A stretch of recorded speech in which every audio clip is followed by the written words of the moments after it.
Welcome to the Astrology of October 2024.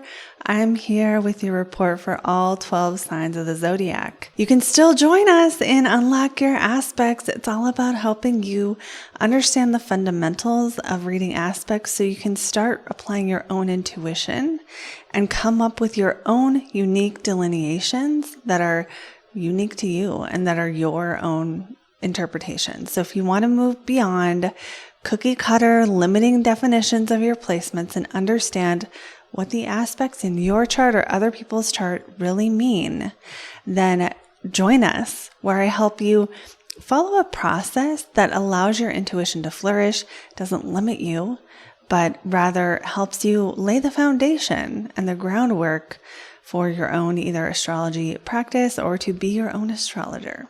So click the link below to join us. I hope to see you in there. All right, so let's get into the energy of October. We're going to go through all 12 signs, but before we do that, I want to give you guys a rundown of what we're going to be looking at. So for the energy of October, we're looking at the end of eclipse season. We're still in eclipse season coming into October, and that starts right away with that solar eclipse in Libra. So note that it's a south node solar eclipse, which means we're going to be letting go of something to allow something new to begin in our Libra house. We also have Jupiter going retrograde on the 9th, followed by Pluto going direct in Capricorn on the 11th. Mercury enters Scorpio on the 13th. We have a full moon in Aries on the 17th.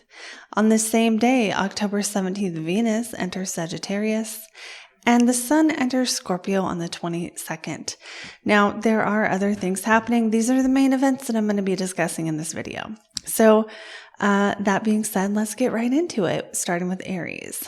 For Aries, on the 2nd of October, the solar eclipse in Libra is happening in your 7th house of partnership. So it's about calling in new things related to relationship, new patterns, new people, new connections. Remember, the 7th house is our marriages, our long-term partners, but it can also be our long-term friends.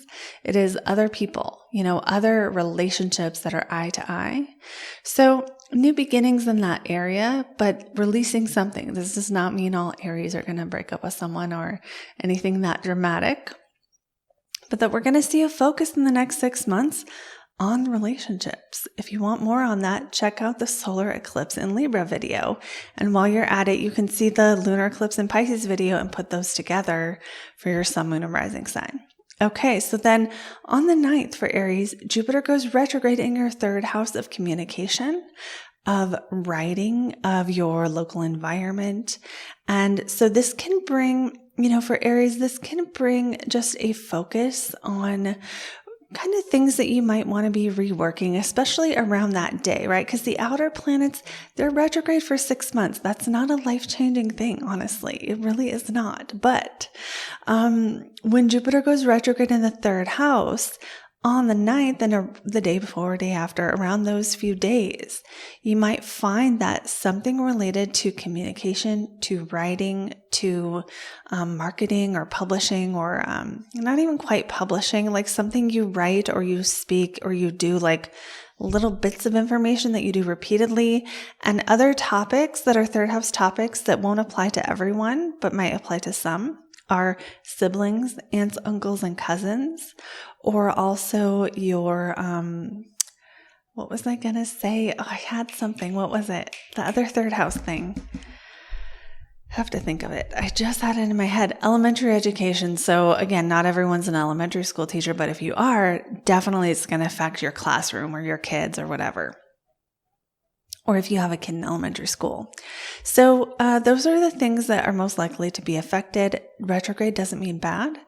It's just you might really feel the energy of something changing or shifting in that 3rd house. Also your neighborhood. Something might change with one of your neighbors or something.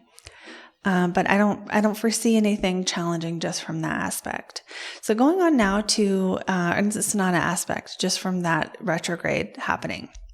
Going on to Pluto direct on the 11th in Capricorn, this will be this is in your 10th house, and it's the last time Pluto's going to go direct in Capricorn in our entire lives. So buckle up as we get ready for Pluto to get out of your 10th house, which means that you have done a lot of work, Aries, in the last, I don't know how many years, since like '08, I think. Well, Pluto has been in that 10th house to become the most authentic version of yourself when it comes to your work, your career, and your role in life. So this might be a good time to kind of reflect on what has changed for you over that long span of time in your 10th house of your role in life. And, really reflect on, I'm actually going to look up the exact date. January 27, 2008, Pluto entered it for the first time. And then it went back and then it went forward again. So think about January '08 and now, long time. And what has changed in your 10th house of career? How have you become more authentic? How are you more powerful? What have you had to let go of? Really, it's not a time to be afraid of what Pluto's going to do to you. It's a time to, kind of say thank you, have gratitude, have closure with this stage of the journey, and be ready for the next stage. So then on the 13th, Mercury enters Scorpio. So Mercury is entering your 8th house, and Mercury for you rules your 3rd house and your 6th house. So when Mercury enters Scorpio for Aries, this is going to put more communication. You might have more intimate communication with people. You might be getting closer to somebody. You might be talking about fears and phobias. Someone might be talking to you and just telling you how afraid they are and sharing things with you. There's a real opportunity with this transit to get closer to people and to allow more intimacy. So if that's something you want to do, the energy supports that. Also, Mercury ruling that 3rd house and 6th house, it kind of might put some of your day-to-day focus on solving problems related to debt or taxes or inheritance or investments or things like that, because that's what the 8th house rules. And especially Mercury ruling that 6th house, it's like, okay, how am I going to pay off debt? Am I going to get a credit card? Am I going to get a roommate? Like things like this, where topics of merging resources with others and having independence or not having independence are going to probably be coming up around this time. Again, this isn't necessarily negative, just what is coming up. Now on the 17th, we have that full moon in Aries in your 1st house. So since we had the solar eclipse in the 7th and then the full moon in the 1st, it's like a real time to let go of certain aspects of your independence or plant seeds of letting go of aspects of your independence while embracing facets of life that involve others. So this does not mean you're going to lose independence you love necessarily. It could be you're ready to join forces with other people. That could be in business or in love. It could be you are ready to make more friends, or the friends that you have, you're spending more time with them, or, just maybe coming out of a time where you are more self-focused. And now because of whatever conditions in your life are happening, now you're able to be more other-focused. So that full moon in the 17th, if you like to work with the new and full moons, it would be what aspects of your identity that you have up until now identified yourself to be psychologically, or your character, do you want to let go of? Are you the one who always has to do all the work? Are you the one who no one listens to? Whatever it is, it might be time to say, okay, I have been the one who does X, Y, and Z, but now I'm ready to be the one who works with others or lets people help me or has an assistant or something like that. So also on the 17th of September, we have Venus entering Sagittarius in your 9th house. I really love Venus in the 9th because it's like you just love learning and you love the quest. And especially in Sagittarius, it's like you just love learning and love other languages and other cultures. And when you get insights that are deep spiritual insights, they build on themselves, and the next one's even better, and the next one's even better. Almost like orgasmic, just to like learn and just when you know something that just hits you right in the soul, it's so, I really love Venus in the 9th. This can also be you're learning something you really enjoy, or you're studying something Venusian, right? Something related to perfume or flowers or anything else that falls under the category of Venus. So that's like love or money or enjoyment. And Venus in Sag is like loving foreigners, loving the whole world, having this global appreciation for differences and loving things that are new and expansive and that take you further than you've been before. And Venus for you rules your 2nd and 7th house. So having your money planet in the 9th house, sometimes this means you're buying a course, you're investing in something, you're booking a ticket somewhere or something like that. You're putting money into that 9th house of higher education, the law, spirituality or religious studies, courses in general, or again, higher education, even astrology goes there. Okay, it doesn't mean every Aries has to spend money on that at that time. You might be investing your time or your energy, or you might find that you are doing a course with someone because Venus also rules your 7th house. So it's like maybe you're traveling with someone or you're doing a course with another person, and maybe it's a romantic thing or maybe it's a friend or something. But that feels kind of good and fun and expansive to me for you. Then toward the end of the month, on the 22nd, we have the sun entering Scorpio in your 8th house. Now, the transits of the sun, they're going to happen at the same time every year. So every year, because we use tropical astrology and it's the same, right? So every year when the sun enters Scorpio, it's going to be in your 8th whole sign house. And for you, the sun rules your 5th house of creativity and self-expression. So again, we have more energy on that 8th house, which is like, how are you expressing yourself to other people? But sometimes when the sun is in the 8th, it's like the energy is dependent on others, or it goes to other people. So like you're investing in someone, you're seeing them for how wonderful they can be, or you're like helping them, supporting them through their emotional crisis, or your energy and your focus is on somebody else's psychology. And with Mercury already there, it could be you're having like deep conversations about someone's life, and maybe it's like coaching conversations where you get into the real good stuff, or maybe it's something a little more like therapy, or maybe it's something more like just someone is struggling, you're helping them, or someone needs support and you're investing your energy into supporting others. And that could be financially, it could be otherwise, but it's like being your 5th ruler gives a little more creative potency and a little more oomph of like making something happen in that 8th house, making something happen behind the scenes, like boosting someone else so much that they shine, but no one would know it was you unless you said it, So the danger, and it's not really danger, but the challenge of 8th house, the sun being in the 8th house, is you're not going to get recognized. And usually, like for that thing, and this is just a transit, so don't freak out, but usually when the sun is in the 8th house, other people don't see your efforts. So it's like you coach someone and they do really good. No one sees that you coach them. They just see the other person doing well. So if you're in a field where that's your job, or you have friends and that's just your role right now, or that's what you're choosing to do, it makes sense.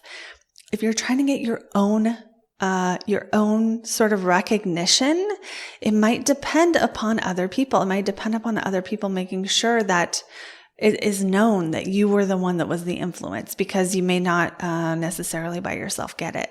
So only take that if it applies. Sun in the 8th also might put your energy around transformation and change and seeing the things you need to do to be differently, and being really aware, especially with that full moon in your 1st house in combination with that 8th house being not aspected, but being filled with planets, filled with a couple planets. That's going to be, really focusing on what can you do to change? What do you need to do to change? And how do you get out of the comfort zone?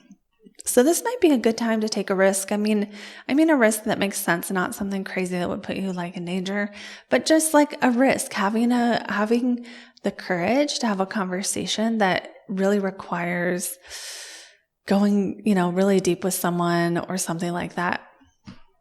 Okay, so that is what I have for Aries.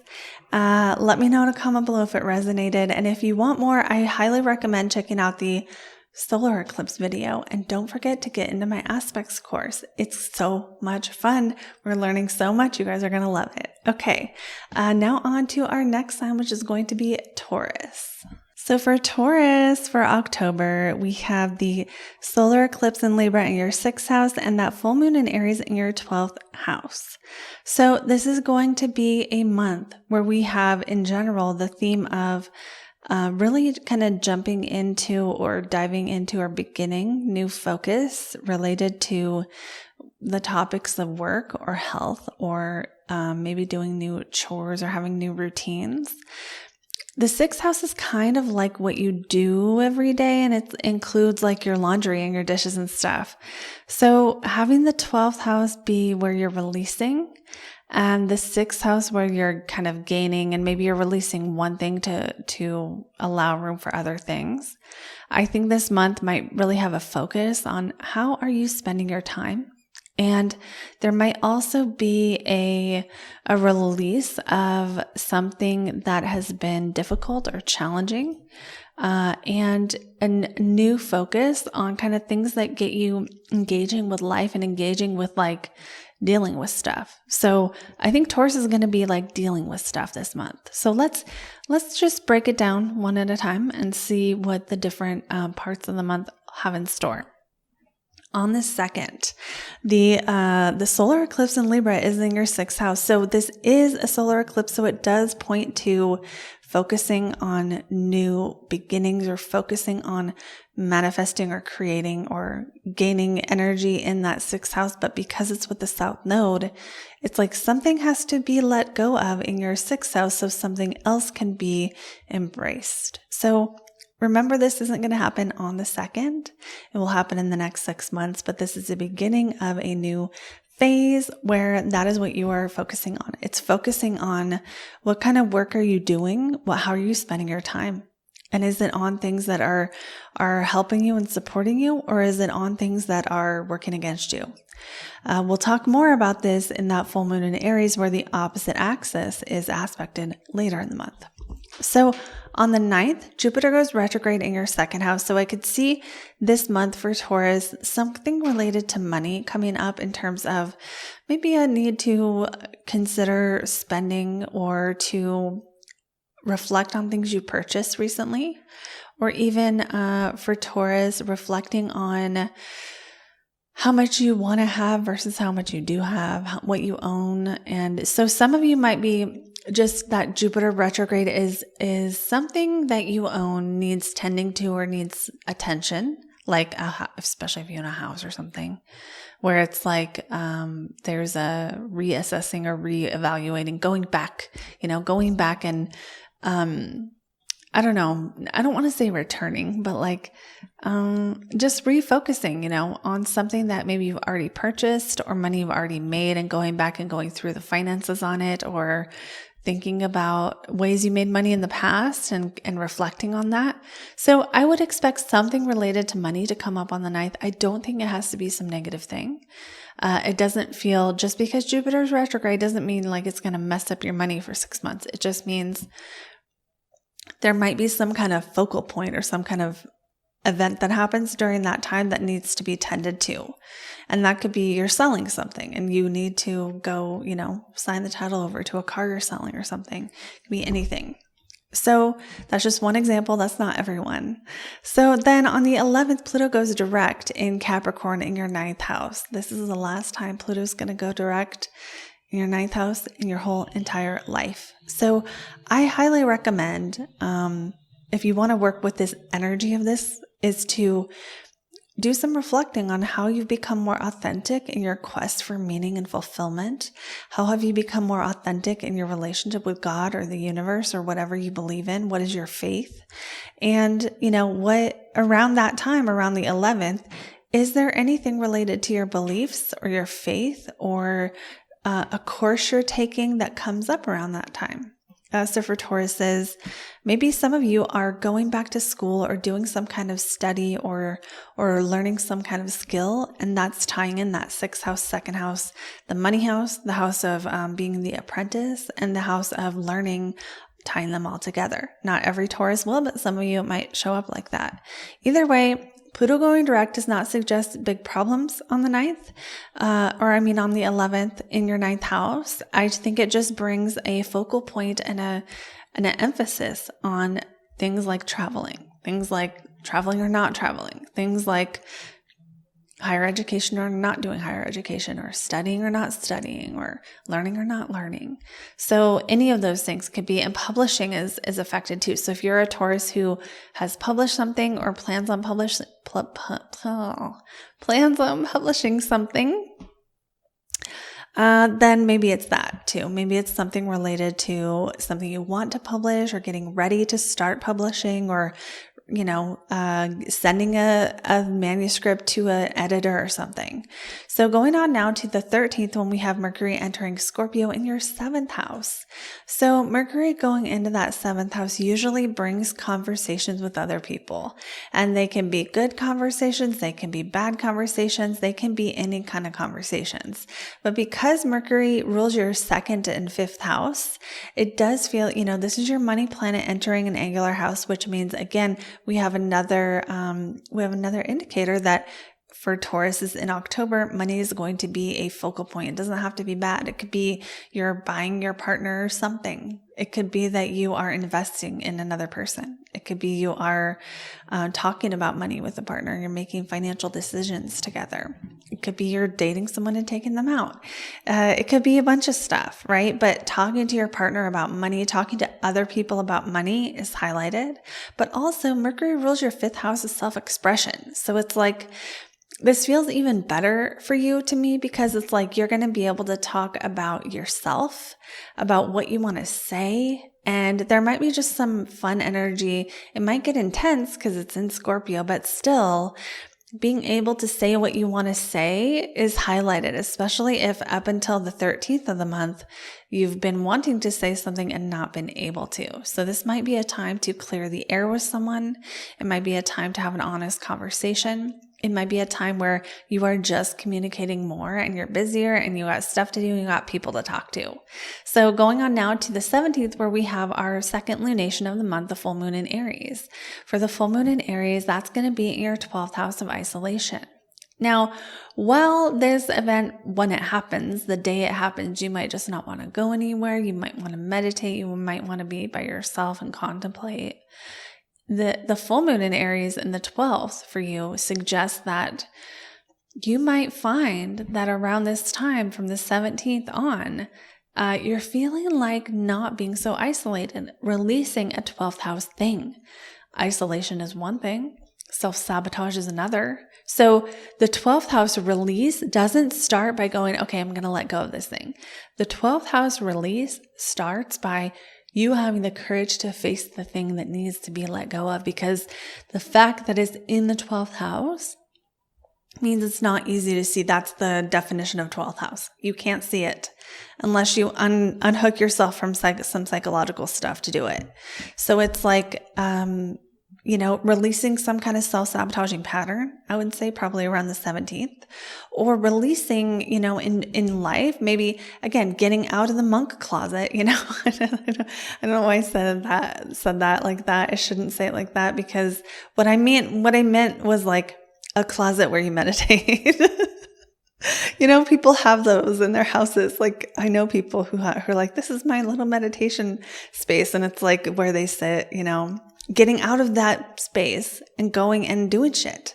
So it can be that, especially if you've found that you've been taking more time to isolate or to meditate or to contemplate, this might be a time where you're done with that for now. Or you're like, I was seeing a therapist and now I'm done with that for now. This is not advice. This is what might just naturally transpire around this time. You might feel a sense of completion or culmination related to your ability to really handle your own psychology, your ability to face your fears, your ability to sit quietly with your own demons, so to speak. We all have them. So if that's the case, then this would be a time to celebrate. Don't be afraid of that full moon in the 12th house. It doesn't make the 12th house worse. It actually kind of probably brings you back into reality a little bit, or at least gives you the chance to.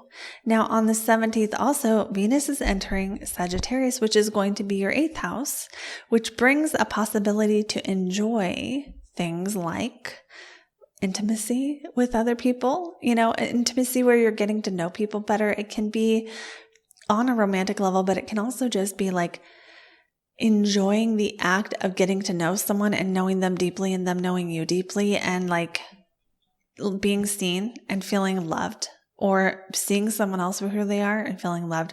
Venus in the 8th can also be like a partner gives you a gift, or, somebody gives you something that is nice. Venus in Sagittarius, maybe you get flowers from a foreigner or something, right? There's a million ways this could show up, but because Venus rules you and it rules your 6th house, I almost wonder, for some Taurus, this won't be everybody, but for some Taurus, maybe someone's going to give you some money to help you solve your problems and pay your bills or something. Maybe you get a discount, or like you've applied for a scholarship for something and you receive it or something like that. Again, that's not every Taurus, but you might get a gift that's like for the purpose of helping you pay off debt or helping you pay bills or something. Now going on to the 22nd, where we have the sun entering Scorpio, that's your 7th house. So your sun ruling the 4th house, entering the 7th house, is going to bring family matters to a more visible place. Now, that might be good or bad depending on your family, but it's also matters of the home, right? Because the sun rules your 4th house of home and emotional foundation. Lots of emotional stuff for Taurus this month, as far as like the possibility to be dealing with how you feel a lot. So ruling the 4th house in the 7th house is like more importance on how you feel, and that maybe shining where you're connecting with other people. Now, if you're not a touchy-feely Taurus and you're watching this, the 4th house is also our home, our physical home, our real estate, our property we own, especially if those topics are relevant to your life.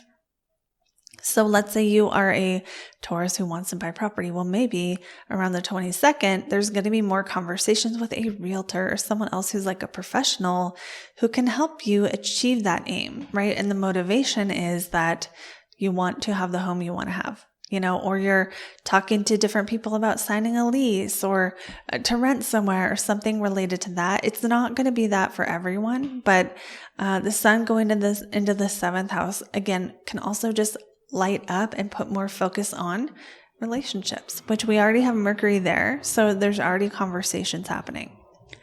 All right. So that is what I have for the month for Taurus. We've got it's kind of like you're getting back into the swing of things. You're getting back into life. You're engaging more.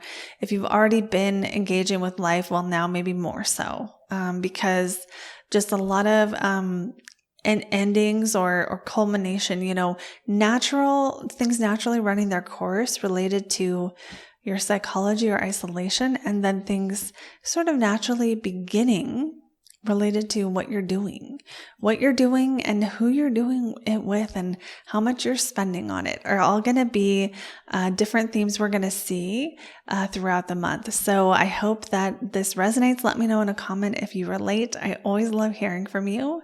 And we're going to go on to our next sign, which is going to be Geminis.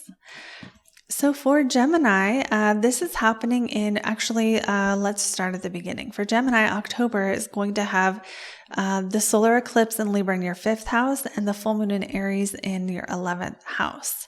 So having a solar eclipse in the 5th, full moon in the 11th means the overall overarching theme of October for Gemini is gaining self-expression, gaining your own unique energy, your own creative life force energy, putting focus on that, making shifts in that area of life, and releasing what other people think about it. Really kind of engaging in a phase of life where it's all about what you want to create. What are you manifesting? What are you birthing into being, Gemini? So starting on the 2nd, we have that solar eclipse in Libra.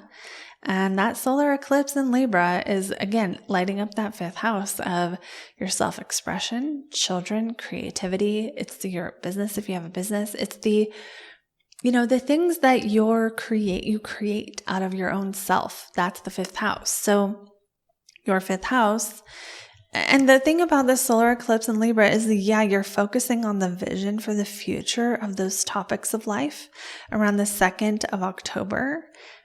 And also in the next 6 months, that's going to be a focal point. And it's also going to be something where maybe there is something that has to be let go of so you can gain something else. So That could be in your creativity, where it's like you're doing 10 types of creativity and you're like, let's just do one.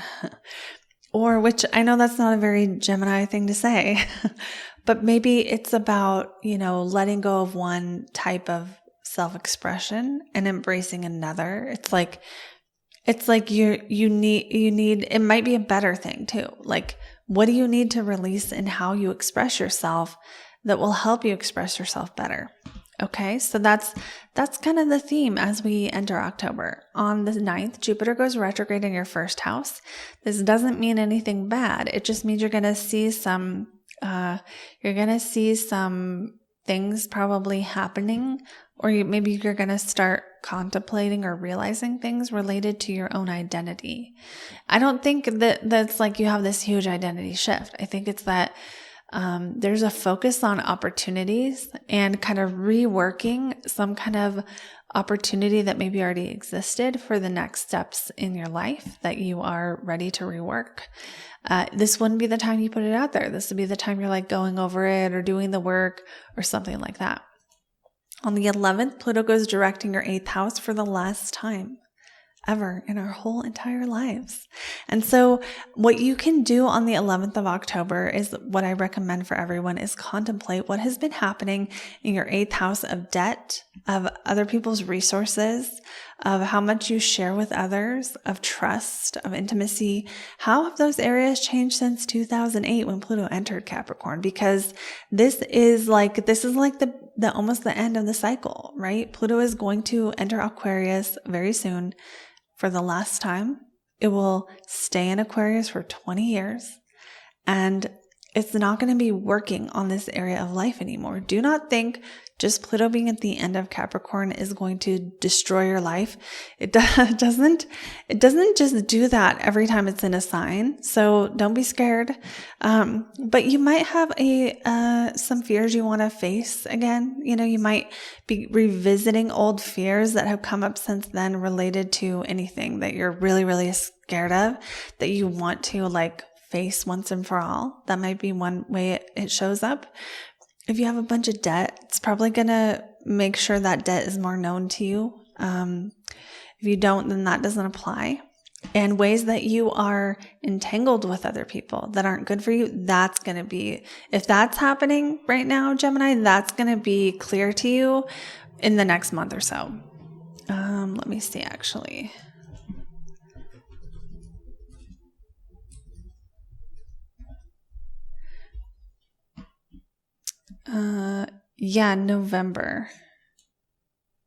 November 19th is when Pluto goes back into Aquarius. So it's from October 11th to November 19th, Pluto's in your 8th house, really continuing to sort of bring things up and reveal things to you related to where you're maybe too dependent upon other people. I think this month for Gemini will be like a month to sort of claim your voice kind of a thing. That's the vibe I'm getting here. Okay, so on the 13th, Mercury enters Scorpio in your 6th house, which might bring some energy to how you are paying your bills, how you're solving your problems, how you're spending your time. This isn't the most life-changing transit for Geminis, although you are Mercury, so it does matter, but it's like you might just have a time where you're busier, you have more stuff to do, you're busier at work, you're busier at home, not necessarily getting all the overtime kind of money kind of busy, but like, oh, my window just broke, I have to fix it kind of busy, or like I finally have time to clean out the closet I've been wanting to clean out kind of busy. So that's what Mercury is going to bring when it's in Scorpio for Geminis. Now, the next bigger event is that full moon in Aries on the 17th in your 11th house. So the full moon in Aries in the 11th, I think of the 11th as the king archetype of like, give the people what they want, just make everyone happy. Let's all be friends kind of a thing. So having a full moon in that house is like, where are we doing that too much? Where can we let go of that way of being that is not serving us? Or sometimes it's literal. In the next 6 months, something happens where there is a release of a certain group of people. This could be a friend group. It could be a collaborative networking situation. You could stop going to Toastmasters, or you could stop going to some other kind of group that you have been going to. That doesn't have to be a bad thing. It's just there's a culmination in that 11th house. There's an ending or a completion to something that you've been doing in a group. So you can think about what you're already doing. It might be ending, and it might be on schedule. Like it might be in the next 6 months, you're going to graduate something or something like that. Okay, so then on the 17th, but don't be afraid. Like, don't be afraid, Gemini, you're going to lose a bunch of friends. It doesn't, full moons aren't usually, it's not an eclipse. It's not like all your friends get eclipsed out of your life.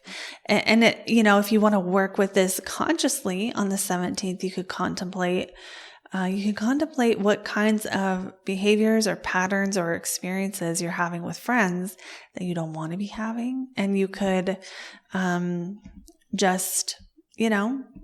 could just not, you could focus on what you want to release and be open to releasing it. All right, on the 17th also, Sagittarius enters your 7th house of relationships. And so because of that, what did I say? Venus enters your 7th house. Venus enters Sagittarius in your 7th house of relationships. So that's going to be good, Gemini, that's good for love, because it's like, hey, it's like if you're already in a relationship, Venus will sweeten things up a bit. If you are not in a relationship and you are dating someone, because Venus rules your 5th house, for some Geminis, this will be a time where someone you're dating becomes a long-term partner. It doesn't have to be if that's not what you want. But Venus also rules your 12th house of like self-undoing, and it's going into the 7th house. So if you are someone who wants to see your limiting beliefs or your self-sabotaging patterns, and that's something you would look forward to experiencing, maybe you find the right person who can help you see that. If that's not something you would enjoy, that doesn't apply to you. Maybe, with 12th house ruler in the 7th, spiritual practices become a combined thing with someone else, like you start meditating with your partner or, something like that. But overall, I would say Venus in that 7th house, starting on the 17th of October, is more about enjoying others, enjoying other people. And you'll have to apply that to what makes sense in your life. It might be someone gorgeous shows up at work and you're like, wow, that's amazing.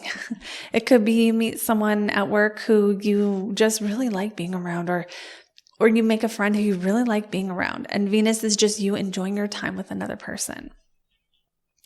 It might be a foreigner, they might have an accent or something, but overall, just that being your 7th house, it's like other people might be just bringing joy or good things, or like singing to you, or giving you flowers, or you might eat chocolate with them or something. Okay, so then going on to the 22nd of October, the sun enters Scorpio, which is your 6th house of day-to-day chores. It is work. It is shit you gotta do. So, and the sun rules the 3rd house. So the 3rd house is kind of about like places you gotta go, things you have to go do. And then the 6th house is things you have to do. So it's almost like going to the post office to send a package, or going to Goodwill to drop off your stuff, or something along those lines where your energy is focusing on just kind of dealing with day-to-day stuff and day-to-day cleaning or cooking or, work or being of service or helping someone. Maybe you're giving someone a ride somewhere or doing things like that. And that could be because things have calmed down a bit toward the end of the month that you have time to focus on that. Or it could be that something comes up that just has to be addressed at that time. But if you want to know what to do to work with that sun in the 6th, it could be consider your it's going to shine, and put a focus on your habits and your time. So, and then let me see, I think, Mercury's already there. So you could really, if you want to work with it around the 22nd, it's like document what you do with your time and see if you like what it says. You know what I mean? And you could even go further than this, Gemini. I don't know why I'm giving you homework, but I'm giving you homework. And that would be to write down everything you do in a day, like track your time for like a week or something, and then go back over it and write down what your values are and see if they match. If you say, I value nutrition, and you spend hours going to eat fast food, that's not a match, right? Or if you say, I value nutrition and you're spending your time meal prepping, then that's a match. Now, I'm not saying all you Geminis need to do this, but I know some of you guys really want to work with the energy. So Sun in the 6th house, you want to work with that. Look at how you spend your time, because the sun is going to shine that focus on it anyway. Look at how much you are engaging with life, taking care of things you need to take care of. And if stuff has added up and your closet is full and your bed has dust bunnies under it and stuff, like maybe do a cleaning at that time. Okay, so that is what I have for Gemini for the month. It's all about you, Gemini. It is all about you tapping into your own expression, really finding or focusing on your own life force energy and how it gets projected into the world, or how it is received by others, how you can be more authentic, how you can speak your truth more, or just be yourself more. That is really what I see for Geminis for the overall of October. And now we're going to go on to our next sign, which is Cancer. So for Cancer, for October of 2024, we have the solar eclipse in Libra in the 4th, while the full moon in Aries is in your 10th house of your career. So this is going to be a month where we're focusing on really connecting with family, with our home, with our own emotional feelings. It's really about feelings, and it doesn't mean, full moon in the 10th, you stop working. It's just, maybe it's an end of a cycle related to something related to work or your professional life or your role in life. So let's get into the details here. On the 2nd of October, the solar eclipse in Libra is happening in your 4th house of home, emotional foundations, family, and that's going to bring a focus on what you want in that area. Now, that's going to be different for every Cancer. Do you want more time off to enjoy yourself at home? Do you want to redecorate your bedroom? Do you want to have a family? Do you want to get closer to your parents or do something related to them? Or do you want to get the artist's way and journal and get to know yourself better? Something related to that 4th house is going to come under focus, but it's going to be about what to let go of in order to gain, right? So maybe you let go of the sewing room because you're having a baby. Maybe you let go of a smaller house so you can have a bigger house, or maybe you do the opposite, right? So it's at some point in the next 6 months, that is what will happen from the eclipse. And just keep in mind that happens in the next 6 months. There's a whole other video on that if you want more on that. So then the next thing is that Jupiter goes retrograde on the 9th in your 12th house. So this might bring some thoughts to who your spirit guides are, or what you pray to, or what, solutions you draw on when you are stressed, or how you meditate, how you connect with your subconscious mind, and how you self-sabotage. Any of those topics might come under focus. Now, keep in mind, retrograde isn't bad. So it doesn't mean, your 12th house turns bad in the 6 months that Jupiter is going to be retrograde. It's that, the energy is more directed inwardly. You're focusing on it more, and there might be a revising of a thing, but usually it's just during the retrograde when that station happens on the 9th, then we're going to see the 12th house topics come up of what you believe spiritually is probably going to be what it is. So then on the 11th, Pluto goes direct in your 7th house of relationships. And Pluto goes direct in Capricorn for the last time that it will ever go direct in Capricorn. And so this is something to reflect on, because next month it goes into Aquarius again, and that's the final time. It's going to stay in Aquarius for 20 years. We will never see Pluto in Capricorn again in our entire lives. So how have your relationships changed for you since 2008, Cancer? And this might be a time to reflect on the changes you've had to make. Reflect on what relationships have put you through. Reflect on how whatever you've gone through up until now from 2008 in your relationships has, maybe whatever struggles have shown up, however life has made you feel powerless, but also how are you more authentic or empowered now as a result of those things? Now, if you've been through something really hard, I'm not saying you should have to feel good about it or feel grateful about it, but that there is something about Pluto. There's something about Pluto that even though it kind of takes us to hell, we end up cleansed or somehow better in some way because of it. So don't also think that Pluto direct is going to be some horrible thing. It's just the last focal point on relationships, especially if you have around the 11th any kind of power struggles in relationships. The next month will be the time to rise above those once and for all, kind of a thing. So around the 13th, we have Mercury entering Scorpio. Mercury is going to enter your 5th house of self-expression. So you might just be writing more or talking more, especially because Mercury does rule that 12th house. You might be journaling about how you feel. You might be talking to someone about how you feel. You might be finding a creative outlet for your feelings, or you might be busy doing things related to your kid or doing things related to your own self-expression. So then we have on the 17th, we have the full moon in Aries in your 10th house. Okay, so the full moon is a release or a culmination. Does not mean every Cancer doesn't lose their job every full moon, right? Because that would not even make sense. Then everyone would have to lose something once a year. The full moon in Aries for Cancer is going to make you probably have some awareness around something that needs to be released in your own public image. And that's usually going to be our jobs. Does not mean you have to go quit your job tomorrow. It does not have to mean you're going to quit your job at all. Maybe it's about how you show up in your workplace or the role you have, and you're realizing something about it needs to be released or let go of. Or sometimes a full moon can actually be a culmination where the energy is the biggest in that area. So you're focusing the most on your career right now.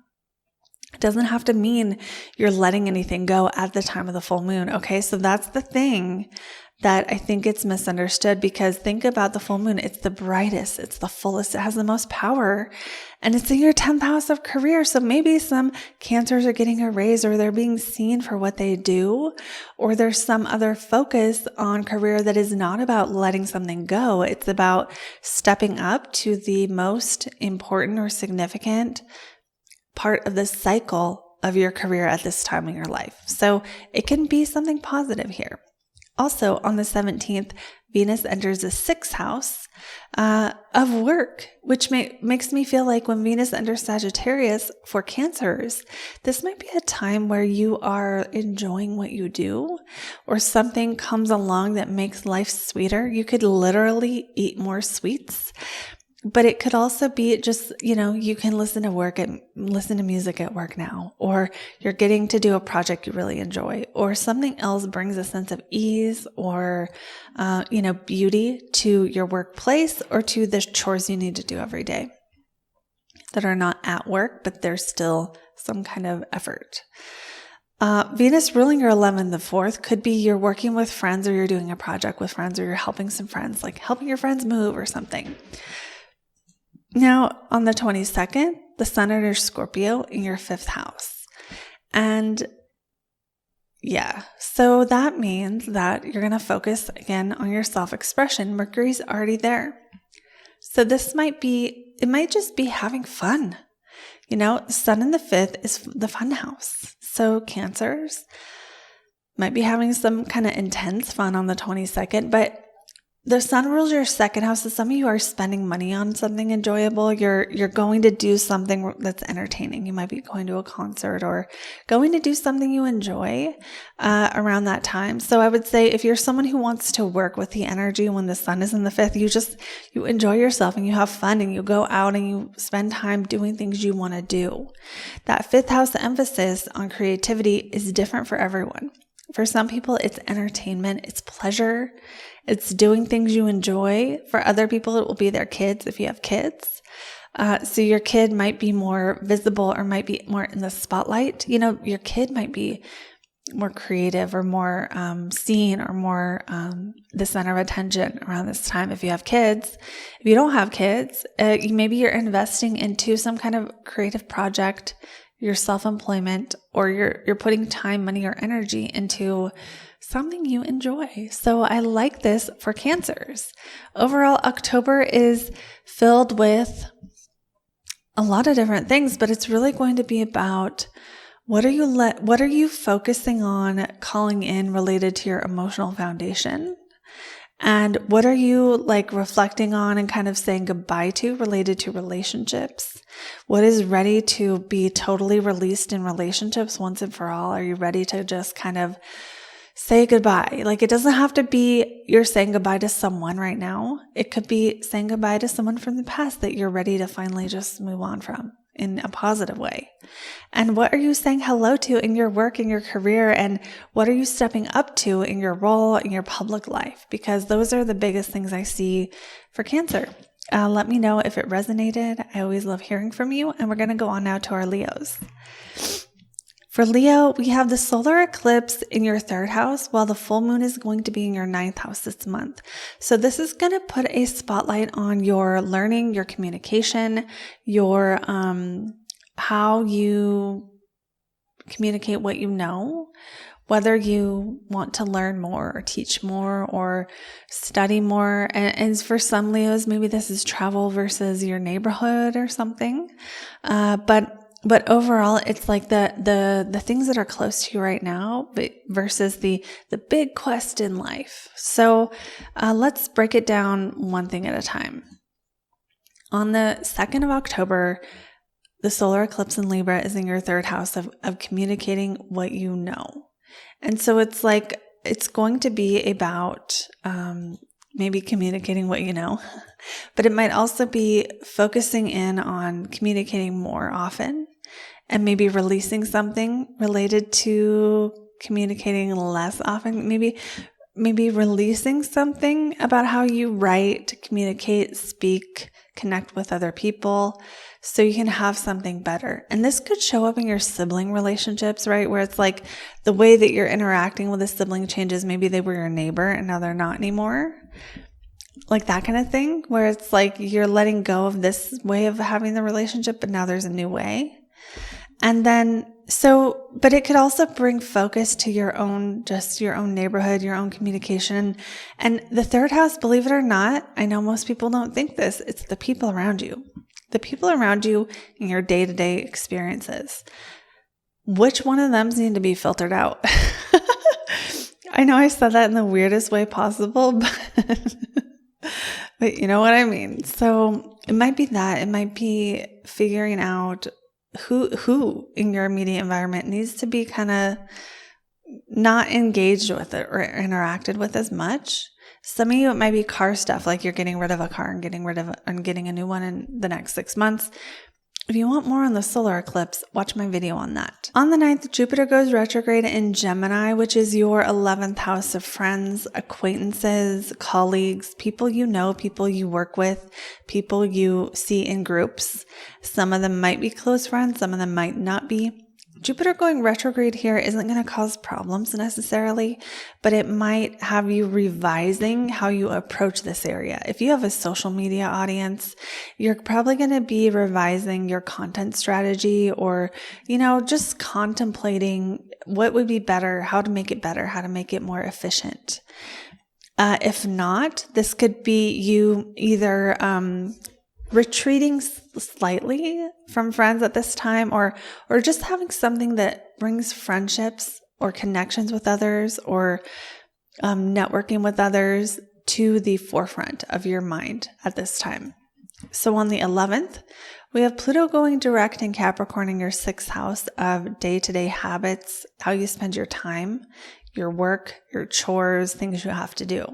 So you might have some chores you have to do around the 11th, but the overall theme here is a much bigger theme of how have you changed how you approach your health and your habits and how you self-improve since 2008, because this might be the time where you are kind of ready to be done self-improving, unless you have Pluto here natally, which some people might, because it's Capricorn, some people might.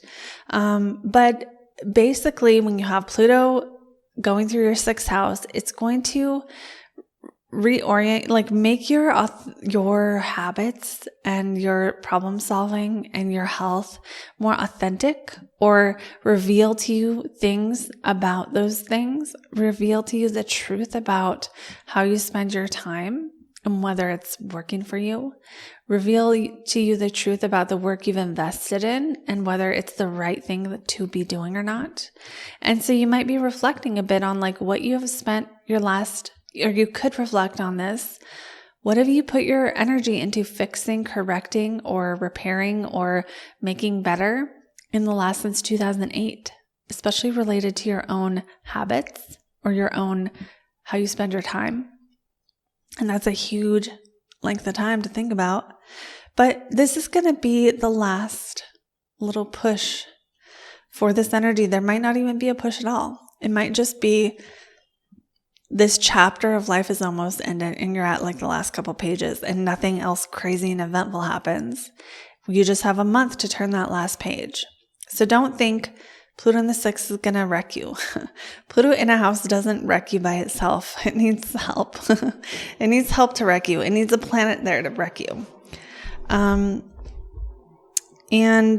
if you have a planet there, it's already wrecked you. So stop.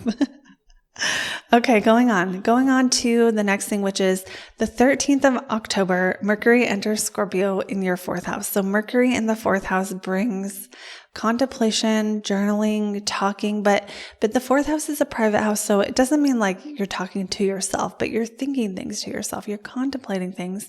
And with Mercury, when Mercury's in the 4th, you can contemplate and just keep thinking about it and keep thinking about it and keep going over the same thing and thinking about it again. So that can function negatively or positively, but if you want it to function positively, just being aware of what you're thinking about again and whether that is something that is going to, benefit you or not, really consciously directing your thoughts toward things you want to be thinking about would be the way to work with this.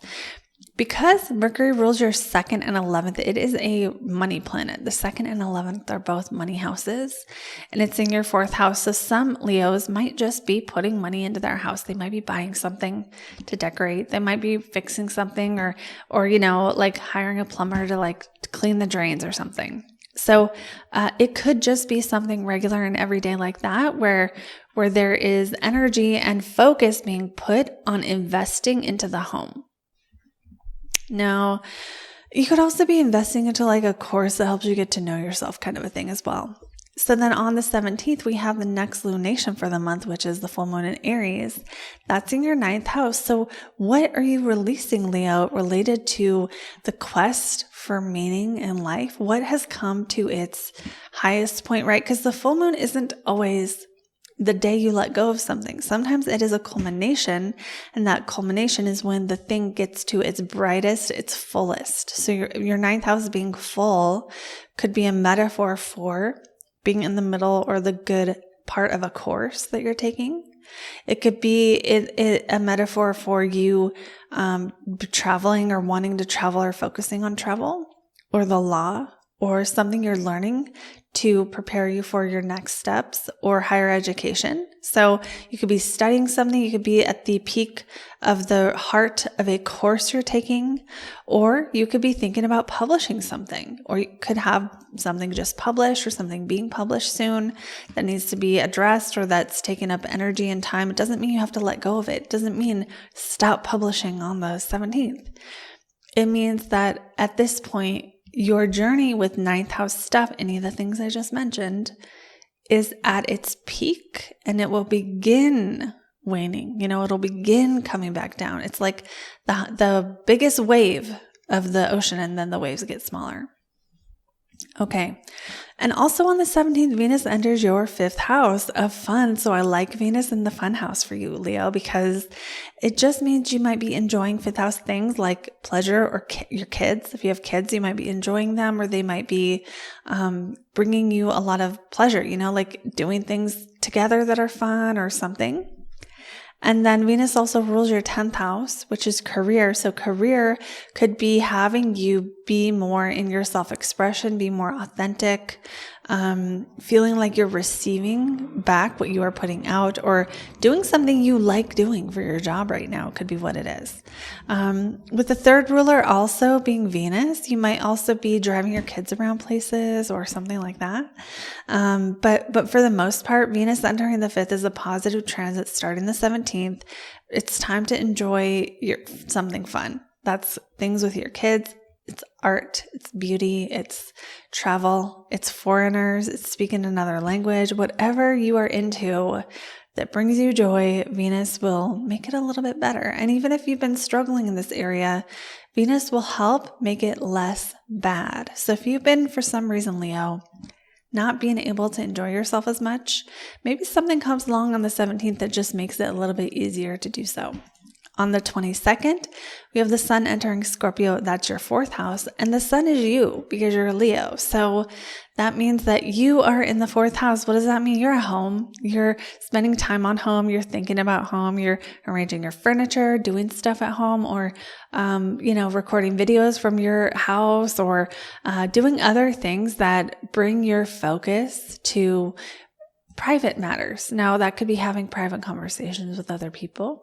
That could be focusing on how you feel. That could be just being in your bedroom more. And I don't mean that in a risque way. I mean like literally sitting in bed, watching TV, or having breakfast in bed or something, right? So when the sun goes into your 4th house and you're the sun, it's like you are having more privacy. You are doing things that are a little bit more family centered or family related. And if you don't have family, then it's more emotional centered, emotionally grounded, emotional related, not necessarily everyone look at me, I'm out in the world at this moment.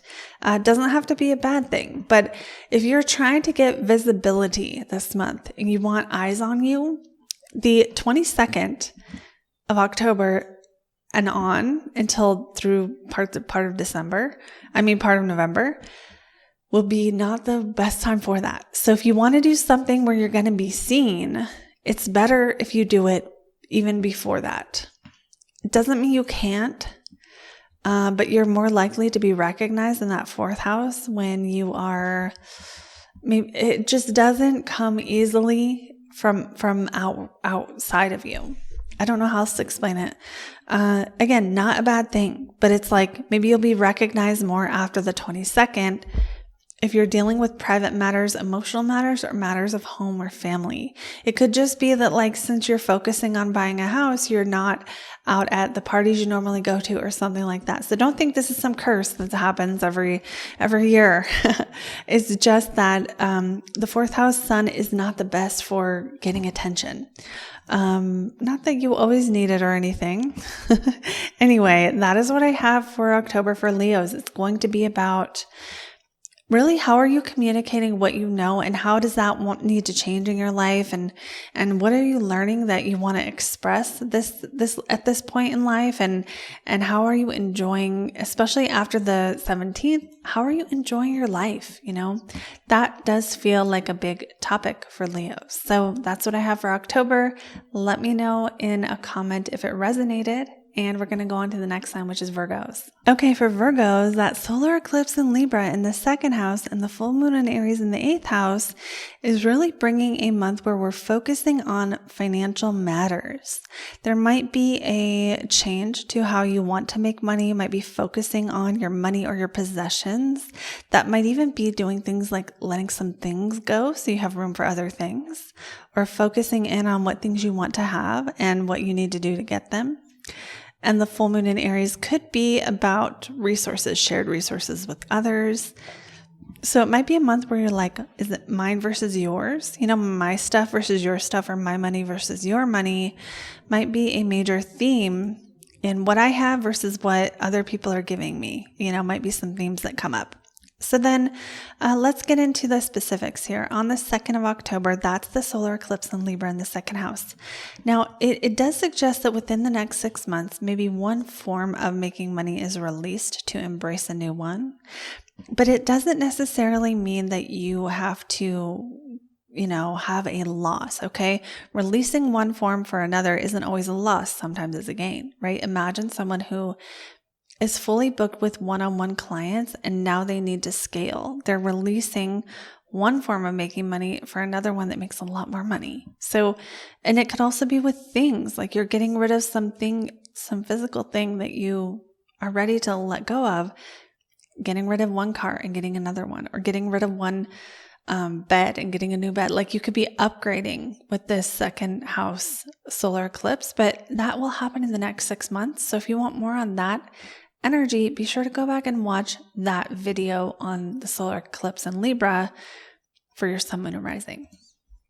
All right, so on the 9th for Virgo, Jupiter goes retrograde in the 10th house.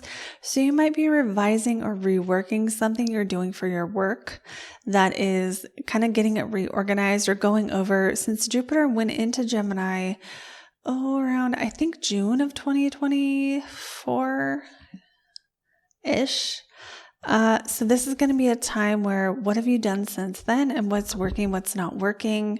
It's not a bad thing, but you might feel it. You might feel a change to your 10th house of day-to-day work. And for Virgos, Jupiter rules the 4th and 7th house. So it might also bring themes of a change in relationship or a change in your home to the forefront, right? So it's like, especially if home was an issue or relationships were an issue back then when Jupiter entered Gemini. Either way, this will be it'll be an important transit, but it may not be life-changing. Don't think it's going to make your career turn off or go offline.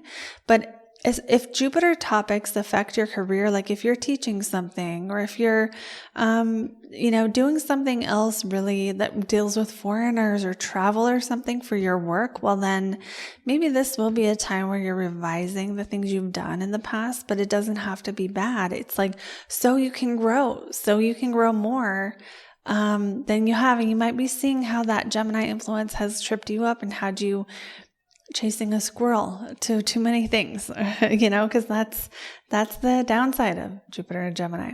So going on now to the 11th, Pluto goes directing your 5th house of pleasure. So the question is, since 2008, how has your experience of pleasure changed? How has Pluto unearthed or unlocked new connections to pleasure, new things that are pleasurable to you? How has Pluto forced you to surrender to pleasure in a way? And who are you now? Like, this is a great time to reflect on, since 2008 until now, what has changed in your life related to your relationship with joy, fun, and pleasure?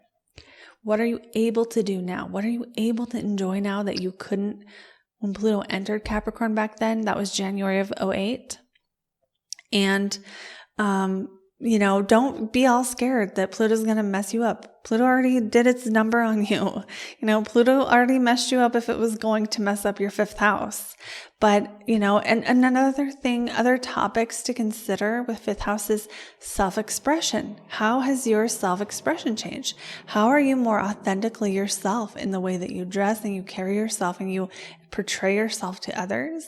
How is your creativity more authentic and raw and real and uninhibited? And, what has Pluto sort of forced you to surrender in any of these areas? Now, kids can also be a topic, and not every Virgo is going to have kids. But for those of you who do, that might be, how has the act of having kids or the fact that you have a child changed since 2008? Or it might be, how has your child changed since 2008? There's been some transformation in your 5th house. So how are you different? How do you experience life differently? This would be the thing to kind of just contemplate during this time. Don't be afraid of this transit. It's only a little over a month more of Pluto in this house, and Pluto will be out of your 5th house forever. And you will be now your more authentic version of you when it comes to how you allow good things, how you allow pleasure, how you have fun. Okay. And Pluto might bring more, if you're dating and you're a Virgo, it might bring more energy to your dating house or something like that. So what I mean by that is, if you're not dating, you might start going on dates. You might see the need to change something else in that 5th house. And the best thing to do is work with it and go for it, because you've got a month. It doesn't mean you have to change that area fully in the next month, but Pluto will help the transformation. So if you want to transform your look or your sex life, or you want to date, or you want to experience more joy, this would be a time to work with that energy and dive into it. Okay, going on to the 13th, when Mercury enters your third house of Scorpio. Mercury rules the 1st and the 10th. So this is your career going into the third house. What does it do there? It focuses on marketing. It focuses on communicating to others. It focuses on the day-to-day data entry, or day-to-day things that are kind of little tasks, little spreadsheets, and again, spreadsheets, data entry, communicating, sending emails, having quick conversations and having them repeatedly, doing a lot of marketing, doing a lot of little marketing, not like making a big course, but like doing a little piece here and a little piece there and a little piece there. So that energy might show up in that third house when it comes to work, but it might just make you busier. Sometimes when Mercury or Mars are in the 3rd or the 6th, you have more places to go and people to see and things to do. So it might just have you in your car more often, Virgo. All right. So then on the 17th, we move to the full moon in Aries in the 8th house. This can be, it can be a release of something related to intimacy or other people's resources or something like that.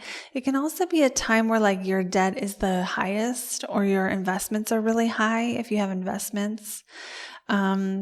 The 8th house is other people's resources. So when the full moon is in the 8th house, it's like you have it's other people's resources are helping you the most, or other people's resources and sharing with other people is heightened or at its peak, and it's going to start waning back down. So how much that's true for you, Virgo, is going to depend upon how much you rely on other people's money for your work or for what you do or for whatever. So like if you live with someone and they pay all the bills, well, definitely that's going to be that. If you don't and you're more independent, it could be your own debt or your own taxes or your own sort of interest off of investments or something like that. I don't have advice here, but it's probably more financial, especially since we have the solar eclipse in the 2nd house. So it's like, if I want to make this money this way, how much do I need to pay off debt? Or if I want to make this money that way, what's going to happen to what I owe someone or what they owe me? So it's all about how independent are you? How connected or like beholden are you to others financially at this time? That's going to affect that 8th house a lot. The 8th house is also intimacy. Okay, so since we have that Pluto in that 5th house bringing focus on pleasure, maybe there is an intimate moment around the 17th, or maybe there is a focus on getting to know people more deeply. And this is like a day where you just really connect with someone or something like that. It can also be facing fears, right? That 8th house facing fears, transformation, change. Maybe around the 17th, you become really aware of how you want to change. On the same day, Venus enters Sagittarius in your 4th house. So it's like beauty or love or enjoyment in the home is kind of the key word here. So that could be you enjoying your own skin, you feeling happy at home, you getting new art on the wall, you moving to a place that has more beauty or aesthetic or enjoyment for you. And since Venus rules your 9th house and the 2nd house, for some of you, it's you're maybe doing some kind of spiritual work that you enjoy at home and you're just like loving it, just doing your little chants, doing meditations, journaling, doing any kind of whatever you do as spiritual work, prayers or anything at your home and just loving it, just feeling happy, bringing that sense of connection to the divine, or studying astrology at home or something. Venus also rules your 2nd house of money. So I think on the 17th, there could possibly be something good happening financially. I don't want to say that's a guarantee for every single person, but it does feel like that's a possibility, because when your money planet becomes angular, that does suggest that there is some focus on it, that it's more significant in your life. So money being more significant, it's possible that could be because you owe something with that 8th house stuff. Like you realize you owe something and you're like, okay, that has to be paid. Or you decide to take out a loan, or you decide, you're consciously choosing to owe something. But either way, owing might be a keyword for this day, the 17th. But either way, it could also be a gain, gaining investment income, gaining some kind of tax rebate, or having some kind of relief on a loan or something. So it could go either way. Either way, though, I do feel like the 17th, there is potential for financial stuff to be a topic here. But there's also a potential to just like enjoy your time, your privacy or something. Or privacy with someone else, something like that. On the 22nd, the sun enters Scorpio, that's your 3rd house. And for you, the sun rules your 12th house. So, from the 22nd to the rest of the month, this energy isn't going to take over or anything, but there might be, again, more focus on marketing again, or more focusing on writing something every day or teaching something little, or, you have to see how the 3rd house makes sense for you. Focus on a sibling, if you're focusing on a sibling on the 22nd, Virgo, it might be figuring out why your sibling pisses you off so much, or why you're so, emotionally tied or so, psychologically tied to a sibling, and focusing on that, because the sun rules the 12th house of like an enemies, but also of, your own self-sabotage. It's like stuff that you don't realize about yourself psychologically. Although I don't think that's most of you. I think most of you might just be, again, driving more, in your car more. The 3rd house is your local environment, focusing on your neighbors or your roommates. You might be seen more by your roommates or by your neighbors. You might get new neighbors. There might be just some topic related to the neighborhood where you're literally in your neighborhood more. Maybe it's nice out where you live in October and you're going outside. Maybe you're getting ready for Halloween and you're shopping more and you're just going from place to place to place. So that 22nd sun entering Scorpio for you in the 3rd house could just be you going and engaging with your local environment more. And it might be something super boring, like you got to get Christmas presents, you want to start now. It could be any type of thing where you're just going somewhere in your local spot. And maybe you go to a new local spot that's cool.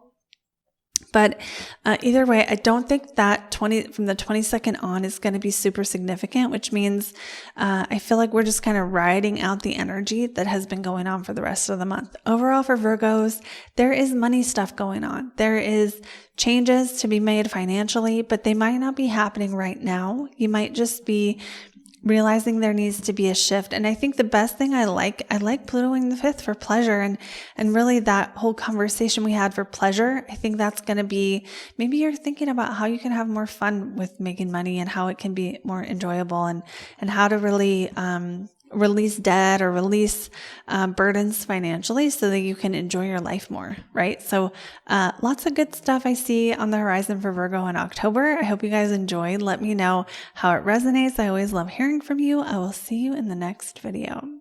Now going on to the next sign we have on our list, which is going to be our Libras. All right. So for Libras, the solar eclipse is happening in your 1st house of you, and the full moon in Aries in your 7th house of relationships. So this is going to be a time, or the beginning of a time, where maybe there's some redefining of your identity. Maybe there's some letting go of some pieces of your identity that you had up until now that you're ready to release. And maybe there's some changes that you want to make in terms of your overall life direction, as 1st house eclipses are big ones. And even though the eclipse is in the 1st house, sometimes it will still affect relationships. This does not mean you're going to break up with someone guaranteed. It really does not. It just means relationships are going to be a focus. So on the 2nd, that's that solar eclipse in the 1st house. If you want more on that, go ahead and watch my video on the solar eclipse. You can watch it for your sun, moon, and rising. On the 9th, Jupiter goes retrograde in your 9th house, maybe bringing questions about what you believe, maybe bringing questions about your path in life and whether you feel like you're on the right one. Jupiter has been in your 9th house, and it has been calling you toward higher education, learning, teaching, publishing, one of those things, probably not all of them, the law, or travel. So when Jupiter goes retrograde, those topics might just come up in your life. It doesn't really mean anything bad. It's just a day to kind of keep it on your radar that something might be shifting here related to travel plans. Something might be shifting related to a course you were taking. Maybe you're going to change your approach, or maybe an announcement comes out about it at that time. Something like that. Something more day to day probably at this time. Now, the next thing that happens is Pluto goes direct in your 4th house on the 11th. So this is kind of a big deal because it is the last time Pluto's going to go direct in Capricorn in our lives.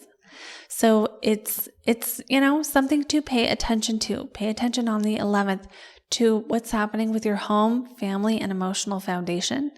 And this might be a time to reflect on your emotional foundation, how you feel in your own skin, and how you felt in your own skin in 2008, and what you have released, surrendered to, been powerless over, had to overcome, had to rise above, finding your own power related to family, related to your own emotional foundation, or related to the topic of home.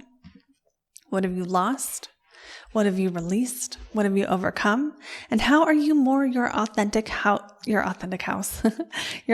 self related to these areas? This is a good time to reflect that. If you want to use this next month of Pluto being in your 4th house to your benefit, then this would be a time to dig deep within yourself and look at the root cause of emotional stuff. Pluto will support those activities. Doesn't mean you have to.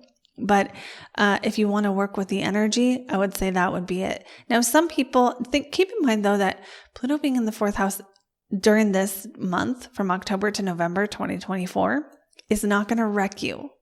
Okay. If Pluto was going to wreck you, it already did in the 4th house. So it might, echoes of things that happened in the past could happen, but like Pluto just being in a house doesn't wreck you by itself. Something else has to be going on. So don't be afraid of this transit because you've already been through it. It's nothing you haven't already been through to a degree. So know that it's not going to bring up, stuff from 2008. That stuff's already dealt with. It's more about I do feel like the best way to work with the energy of Pluto in the 4th for Libras is see how far you've come related to family and family dynamics. And healing from old hurts and being your authentic self in your own skin and how you feel in your own skin. Okay, going on to the 13th, Mercury enters Scorpio in your 2nd house.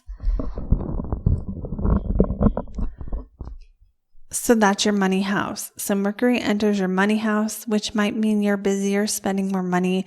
You could also do stuff like track your finances more, like move money from one account to another, or just have more shiftiness or with either your finances or your physical things during this time. So some of you might be like moving stuff around or reorganizing your things or doing new things to your things. That's a weird thing to say.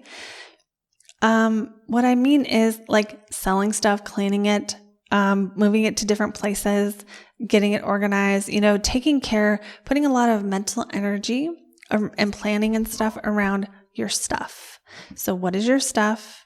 Do you want to get rid of it? Do you want to sell it? Do you want to move it around? Are you taking stuff from the garage into the guest room and then putting, it's like that. It's like, oh no, now I want to put it on this wall. Now I want to put it on this wall.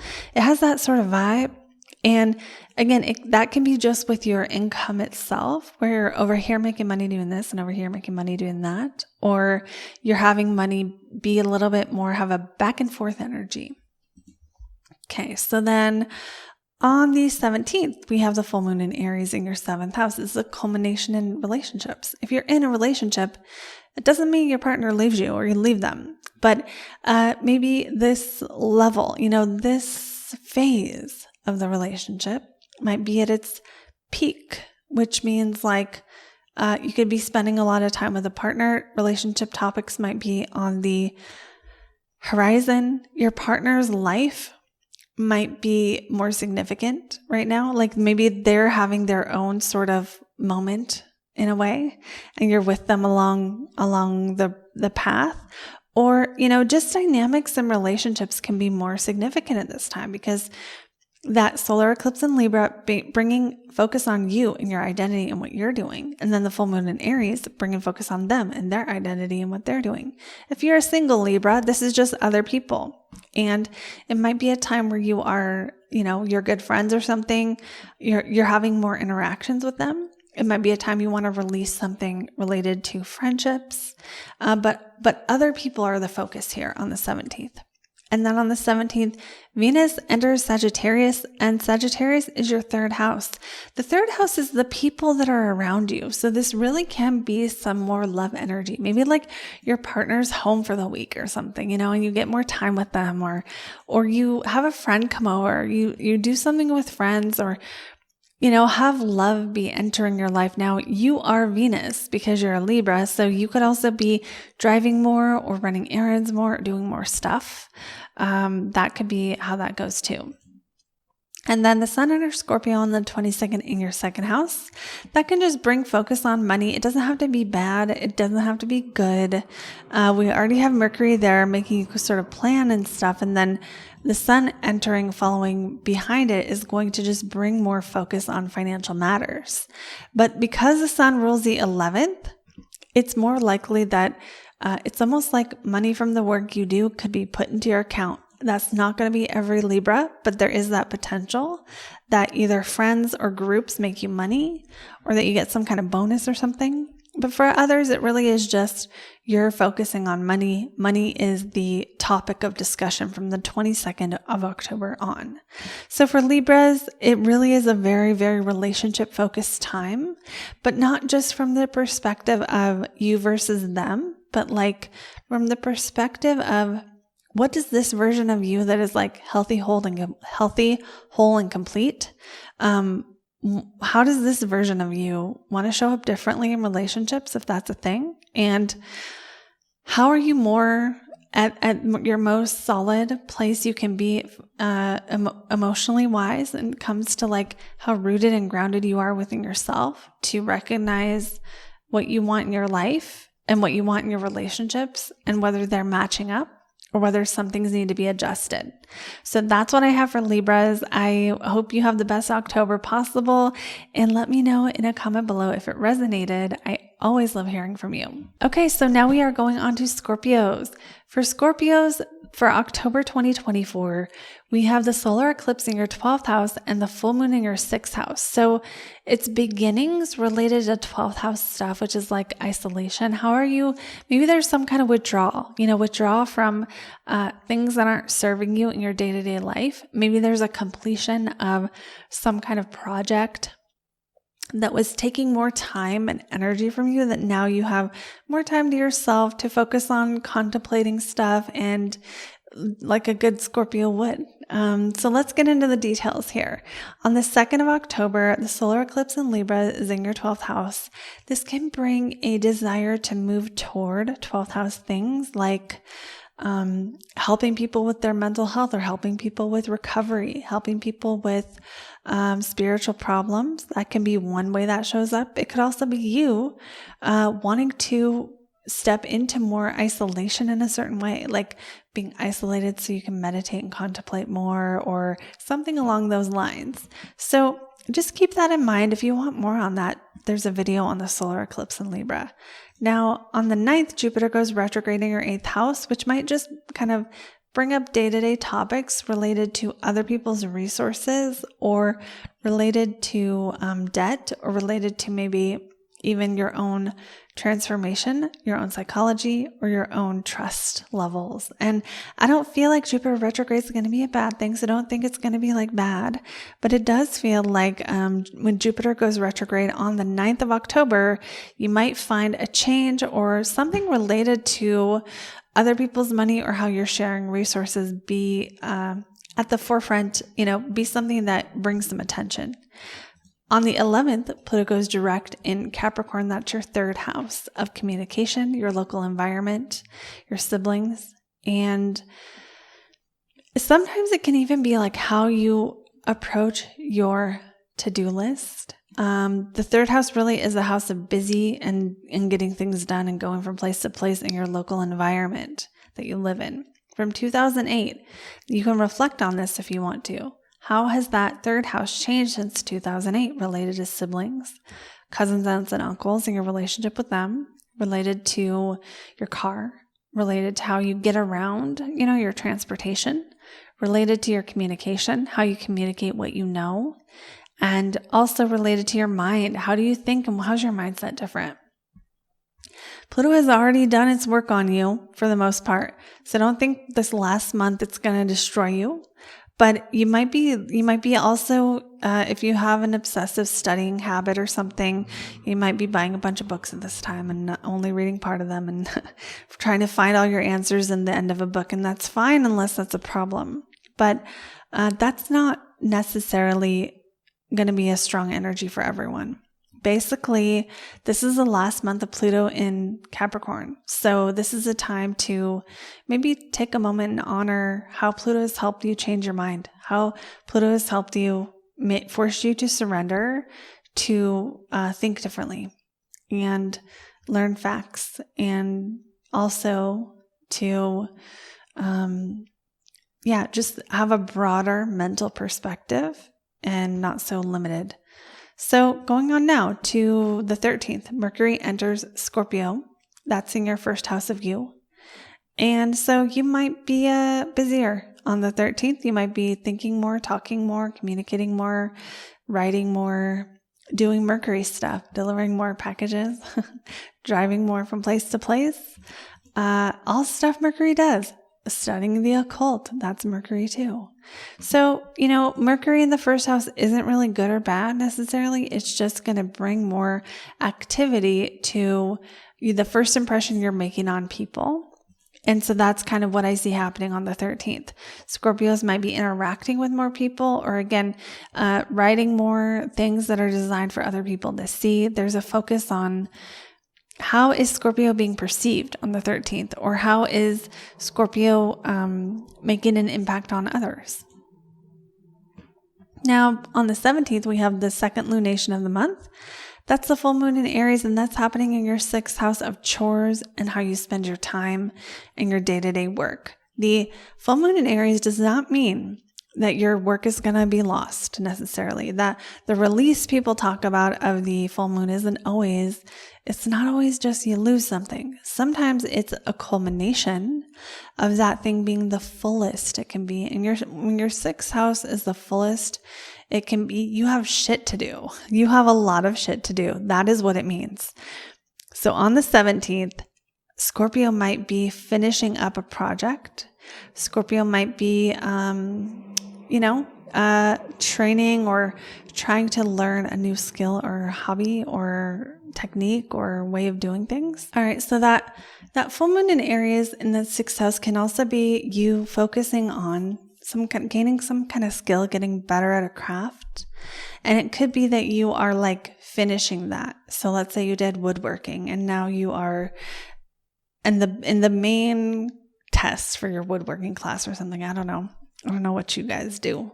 But the point is that it's that sixth house of the apprentice, right? Of like mastering a craft, of doing work that maybe doesn't get you a result now, or like solving some kind of day-to-day problems, or focusing on nutrition or health or time, how you spend your time and your habits. So maybe some Scorpio are doing like some kind of bodybuilder competition where this is like the peak time where you have to really focus in on your macros and not eat any carbs or whatever it is. It's kind of like that energy. So apply that metaphor to whatever makes sense in your life, where your habits and how you spend your time is the total focus, in focus. It's really important. On the 17th, also, Venus enters Sagittarius in your second house. So for some Scorpios, this could also be a day about making money. Maybe you get a lot of overtime and it makes you more money. Venus in the second really can bring you more money. It can make money easy, or it can make you want to enjoy your things. You might buy something because you want to.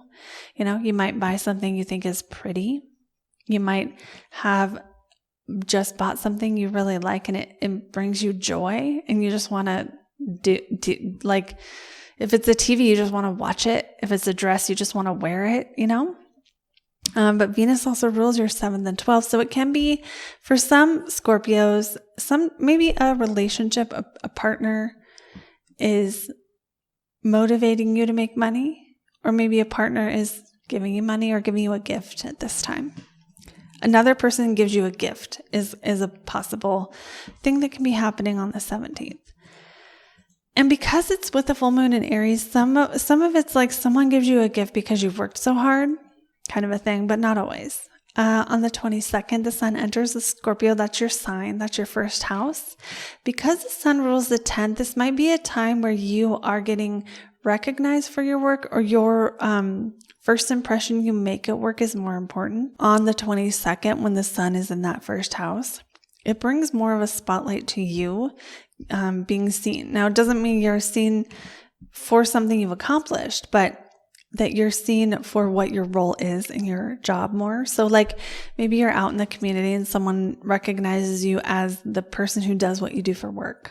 Or if you just got engaged or just got in a relationship, maybe you're out being recognized as someone's husband or wife or whatever.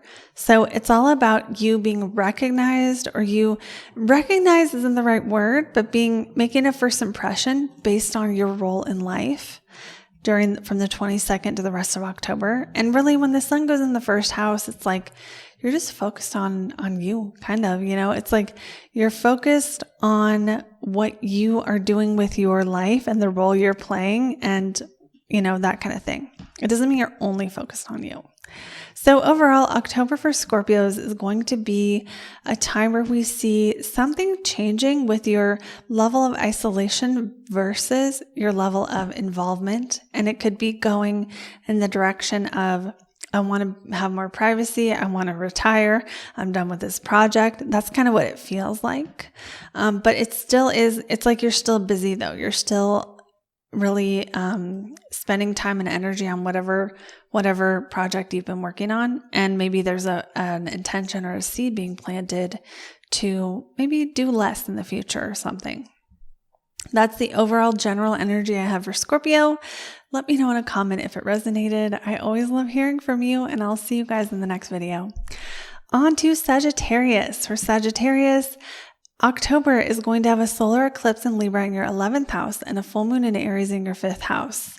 So this is all about new beginnings in groups of people that require letting go of one group for another, or letting go of certain people for other people, seeing what you need to let go of with your social media audience so you can grab onto or create or manifest what you do want. And then the full moon in Aries in the 5th might be a culmination of some creative project, a culmination of pleasure, I like this, or a culmination of something related to your kids or your self-expression. So we're going to talk about it, but overall, the general vibe is going to be, how can I take something I've already created and then give the people what they want? If you've already created something creative, if you just created any kind of thing that would be launched to the public, it might be that.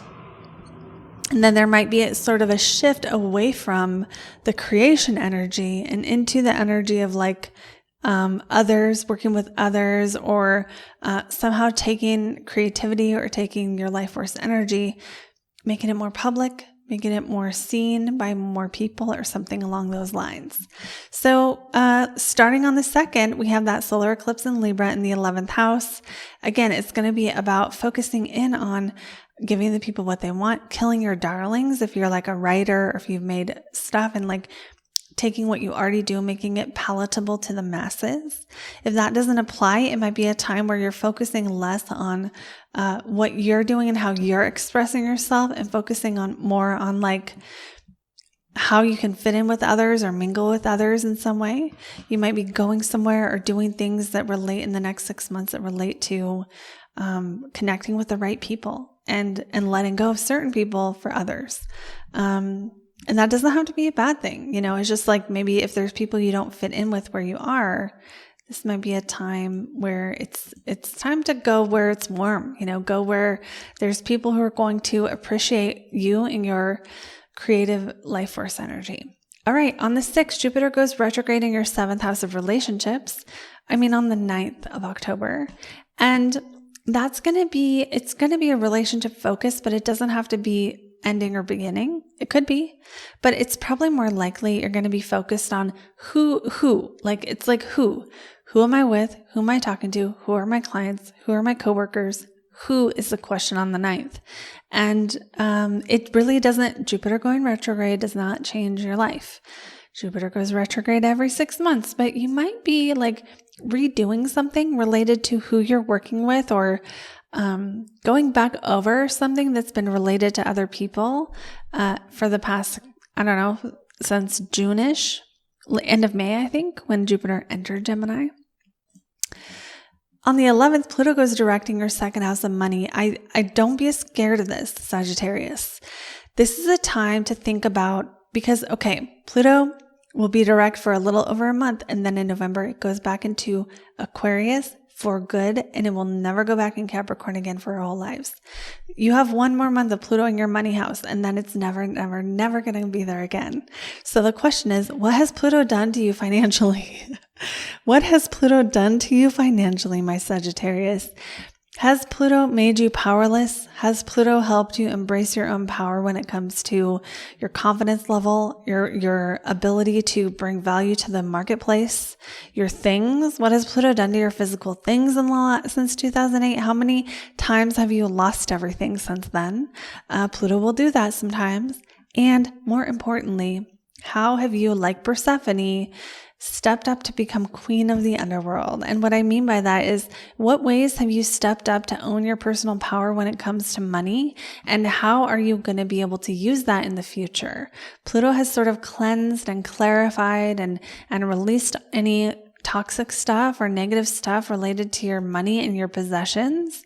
And now it doesn't mean now you're cleansed and perfect, but it's like now you are, maybe you have become the person that as of November will be able to be more financially empowered from now on. So how have you become more financially empowered? This is something to think about on the 11th, as those themes might come up. I don't think Pluto's going to wreck your money at this time. If anything, it'll help you get to the root cause. If you're not making the amount of money you want to make, or if you have money issues, this would be the time to work with Pluto. This is how to work with this transit, is to look at those issues, look at the actual root cause of the issue, if you so choose, and go deep into what needs to change or how you need to change. And it doesn't mean you have to do it in the next month, but the energy supports at least the digging and the awareness and the becoming aware of what's been below the surface. Okay, on the 13th, Mercury enters Scorpio. That's your 12th house. This isn't the hugest transit for Sagittarius, but if you're in a relationship, it could become a little more private at this time. And your work, you could be working behind the scenes, because Mercury rules your 10th house of career. So when your career planet goes into the 12th house, sometimes you're doing more work that's behind the scenes, or you're working in private more, not necessarily good or bad. And then on the 17th, we have the full moon in Aries in your 5th house. So this is going to be that culmination of pleasure, culmination of self-expression, creativity, self-employment, life force energy. Does not mean these things are all going to die down now, but that maybe Sagittariuses have really been on this journey of figuring out who they are, especially with the 5th house, how they express themselves to be. And this might be a time where that self-expression is at its height. You might just be really creative and working on creative things at this time. Or you might be ready to wind down a certain creative project that is now at its fullest on the 17th. And now is okay, we're at the peak of it, right? So if you made an art display, this is you making all the final pieces and getting them all ready, right? So the full moon isn't always on this day you're letting go of something.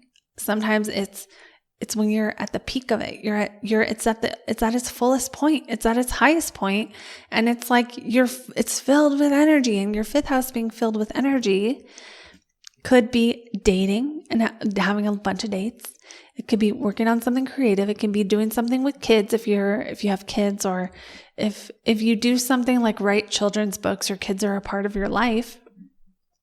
And otherwise, it's just pleasure. So I see Sagittarius and having some enjoyment heading their way on the 17th of October.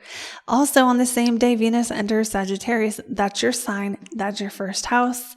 And it's going to bring, usually when Venus goes into the first house, either life gets a little easier or sweeter, or you feel or look your best. So since the first house describes our character and our body, it might be you just feeling nicer and kinder and like more generous, or more, like sensual, or more like charming, right? You might be at your most charming, or you might be at your most beautiful. Oftentimes, people recommend getting photos taken when Venus hits your ascendant each year. So that's something to keep in mind if you're someone who needs a headshot or something. Venus also rules your 6th and 11th house. So this could also be possibly a money transit. It's not like guaranteed, but sometimes when the 11th ruler goes into the 1st, it's like you get money, or it could also be like, money supports you in your appearance. Like you put money into your appearance. And then the 6th house ruler in the 1st is like, maybe you are seeing some problems with your appearance, or maybe you are like, let me think about that. Almost like wanting to come across a certain way so you can solve certain problems. Charming people so they'll help you with stuff or something. I don't know. The 22nd, so the sun enters Scorpio. That's your 12th house. And for you, the sun rules the 9th house. So I would see Sagittarius as becoming kind of contemplative, maybe meditating a lot from the 22nd. Maybe some of you are taking a vacation or in some prayer or something, because the sun rules that 9th house of like the meaning of life and your spiritual connections, in that 12th house of isolation, privacy, and, it's a place that we don't always shed light on. So you might be using spiritual tools to help you recover or heal on an emotional level from something, but it could also be like a 9th house topic like astrology, or like travel that becomes solo. So a solo trip, or you privately studying a thing you want to study. So 9th house matters, like the law or studying or spirituality, become private at that time. That's what that means. So overall, I think Sagittarius have a fun, interesting month ahead. I think that 11th and 5th house being affected is really kind of a positive sign that there's potential to really, focus in on who you want to be with, and how you want to enjoy your life, and maybe taking some creative project to a more global, or bigger audience for those who that makes sense, or taking your own, just how you express yourself and doing it to more people, or something along those lines. So that's what I have for Sagittarius. Let me know how it resonated. I always love hearing from you. And we're going on to our next sign, which is Capricorns. Capricorns, the solar eclipse in Libra is in your 10th house, and that full moon in Aries is going to be in your 4th house this month. So this is a month where there's focus on what you want in career, and also home and family are all under focus. So it's like, what is your next step? What's your vision for the reputation and the role you want to have? And what needs to change? What needs to be released in the next 6 months in order to allow greater accomplishments. And then what is at its peak right now related to home or family that's happening this month. That's what I see for the overall energy, but let's get into the details. On the 2nd, that solar eclipse in Libra is in your 10th house. Remember, the eclipse affects you up to 6 months after. It does not usually happen on that day. But there still is a focus here on your vision for the future related to your role in life and your career, and a focus on what you need to change or adjust, what you need to let go of so you can grab on to the thing you do want related to your role in life, your reputation, and your legacy. On the 9th, Jupiter goes retrograde in your 6th house of work, how you spend your time. This doesn't mean your time gets a negative hit. It actually means that maybe you are considering and reconsidering how to spend your time in a more meaningful way. That's what I would guess here. On the 11th, Pluto goes direct in your 1st house. Capricorns, you're almost out of the woods. You got one more month of Pluto in your house, and then it's into Aquarius forever. Not forever, for 20 years. And it will never come back to your 1st house for your whole life. So this is kind of a big moment on the 11th. I recommend if you want to work with this transit, first of all, don't worry too much that Pluto is going to wreck you. Usually it takes more than just being in a house to totally wreck you. And whatever Pluto's doing, it's already done to you before, once or twice. So you're not going to, it's not like some new horrible thing.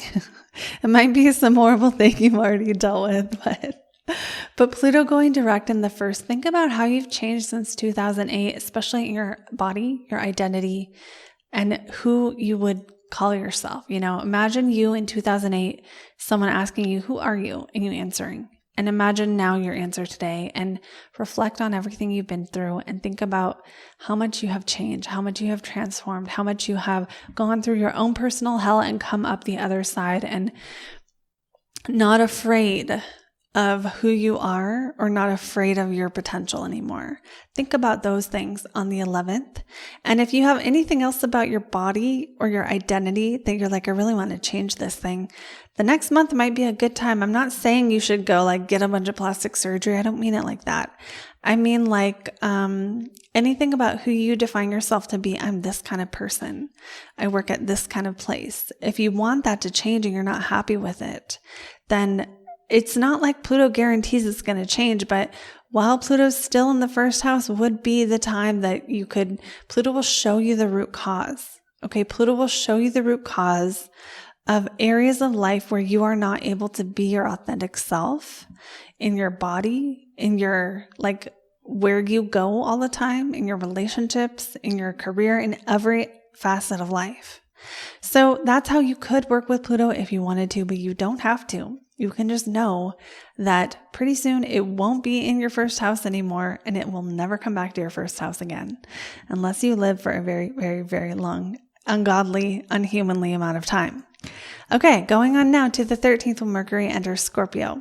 Scorpio is your 11th house of friends, groups. So it's like talking to more people. And some of you Capricorns might be having to go out and have more conversations for your job, or you have more people at work you need to talk to.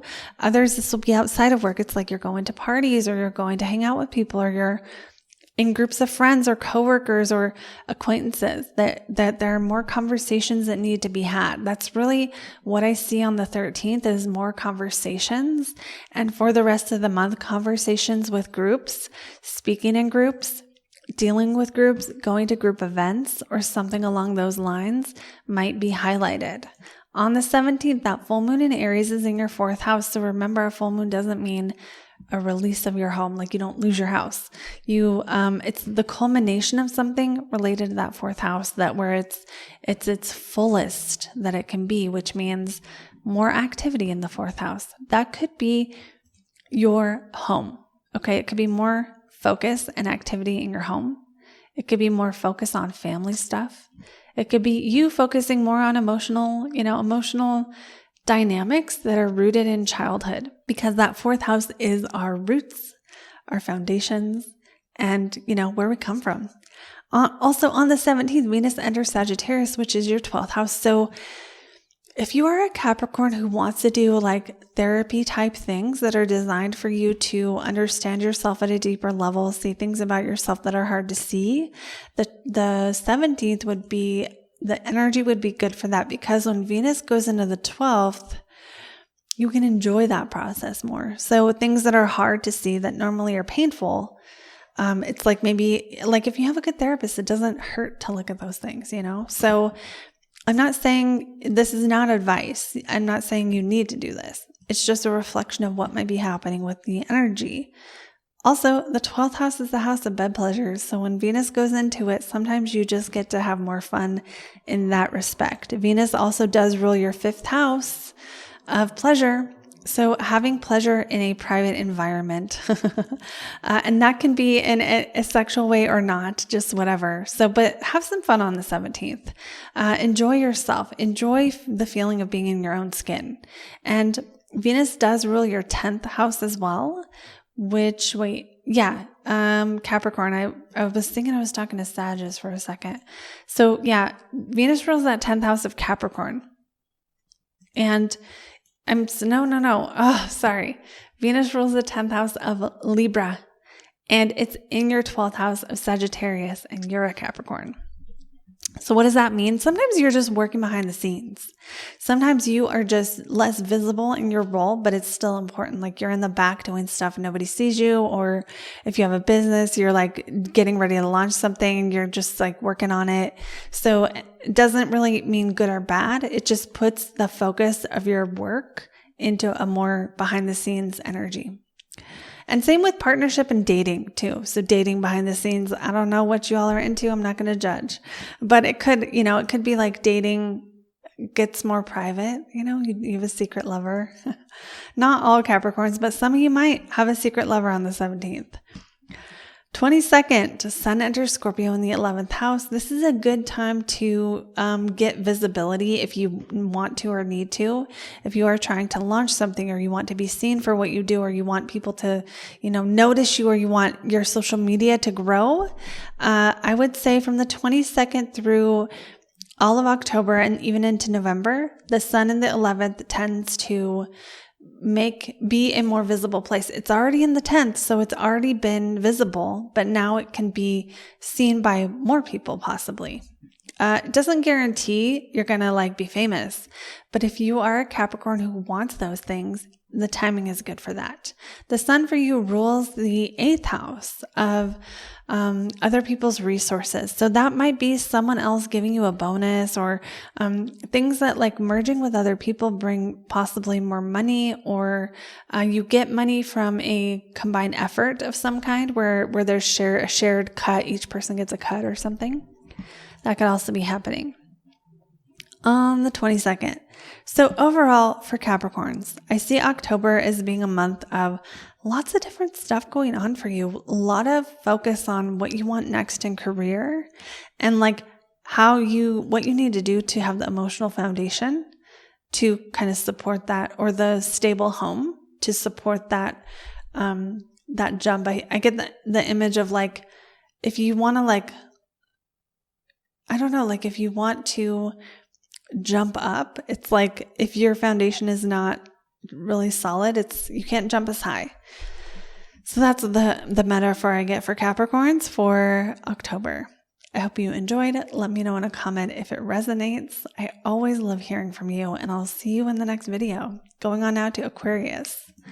For Aquarius, the solar eclipse in Libra in October is in your 9th house, and the full moon in Aries in your 3rd house, bringing a lot of energy and focus on the axis of what you know versus communicating what you know. Writing a big thing versus writing a small thing. Writing something like a book and publishing it, or writing something like a blog where you do a little bit every day. Those kind of differences. It can also be, traveling abroad versus staying local, and those themes showing up. On the 2nd, the solar eclipse in Libra is going to put emphasis into your 9th house of travel, of the meaning of life, of education you do to prepare for your work, or of the 9th house is even astrology or occult or spiritual things. So this doesn't mean that you are going to every Aquarius is going to leave town or something. You have to see which area of the 9th house fits in your life and then apply it to that. But either way, it's focused on that. And what you can do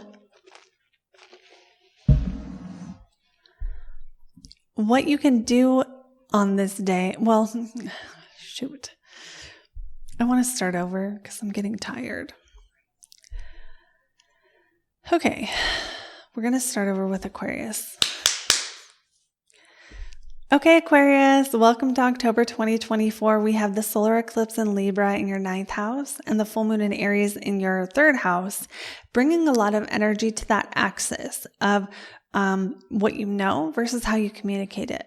courses that you're taking or teaching versus things that you're saying, and the difference between your a long-term trip, a faraway trip, faraway places versus your local environment.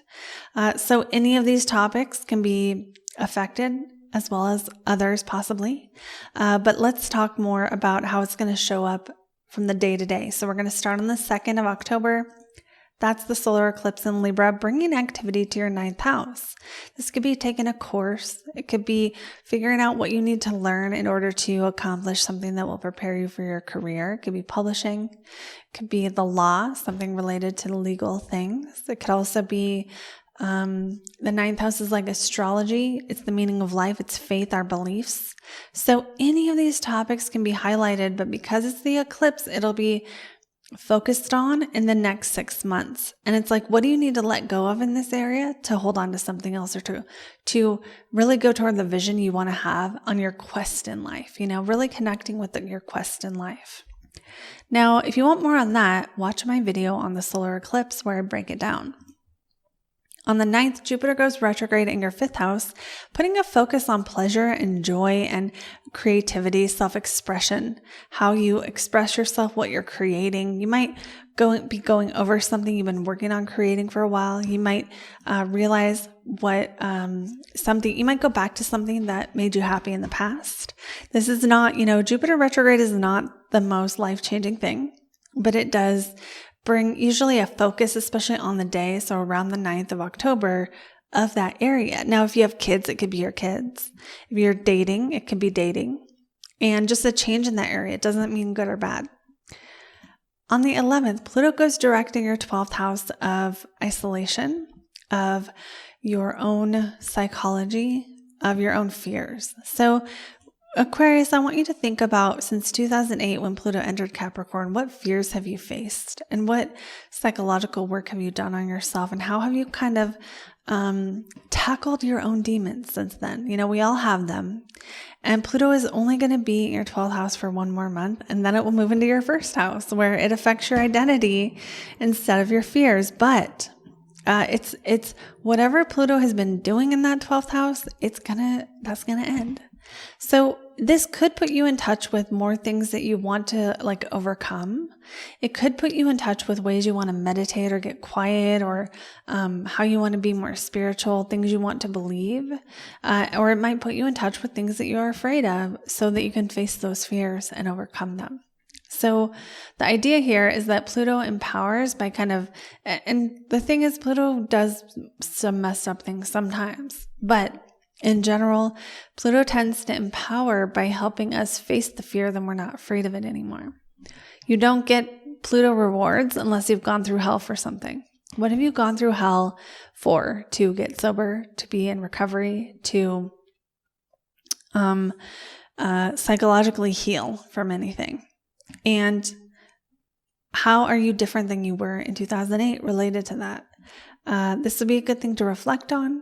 And if you want to, tackle more psychological demons or something like that, it would be a good time, but I don't think you have to. I think it's just a matter of when Pluto goes into Aquarius for good, it's going to begin kind of a new very, very long, very, very slow, very, very subtle process of changing who you are. So don't be scared of that either. Something else has to be going on in the chart for Pluto to cause big problems. All right, on the 13th, for Aquarius, Mercury enters Scorpio, and that's going to be your 10th house of career. So you might be marketing more, talking more. Your voice or what you have to say or what you've been writing might become more public at this time. Your career might become busier at this time. You might have to multitask more at work when Mercury enters Scorpio. And Mercury rules the 5th house and the 8th house. So you might be talking more at work about who you're dating or something. That might actually be a thing with the 5th and the 8th. But overall, Mercury in that 10th is just going to bring more activity to what you are doing for your work, what you are speaking, what you are writing, what you are communicating at work to coworkers or to anybody else, anything that would be visible. On the 17th, that full moon in Aries is in your third house of your local environment. It can be, you have to think of which third house topic relates more to you, especially, if you are someone who writes all the time repeatedly, like a column or a blog or something else that like you keep a newsletter or something, maybe on the 17th, it will hit its culmination. Maybe it'll hit a record high or something. And, if you teach elementary school, this would be your students. If you are someone who talks or does marketing or anything for your work or works with like technical information, this could be just a time where that's like in focus. Other things that could be in focus on the 17th are relationships with siblings, your neighbors, your neighborhood, your car, your transportation, and maybe learning, right? Learning is the 9th and 3rd house are both learning. So you could be finishing a course, especially if like in your neighborhood or something, or you could have just had a time in life where you're more busy going from place to place. And now that's at its height around the 17th before it sort of winds down. On the 17th also, Venus enters Sagittarius, which is your 11th house of friends, of people you know at work or people you deal with, coworkers, people who collaborate with you, anyone you know in a group is going to be that 11th house. Venus is lovely. So this could be that you go enjoy yourself or you get dressed up and go places on the 17th, or you start, being more socializing. But Venus can also be, let me think, it could be just enjoying other people, right? Enjoying the people you meet, having a nice time, going to places that have a nice vibe or look beautiful, or being around people who are really made up or something like that. That's all possible when Venus enters Sagittarius. And it could also be a thing on the 17th where like you're talking to a group of people about your feelings. That's not going to be every Aquarius, but some of you, it might be that.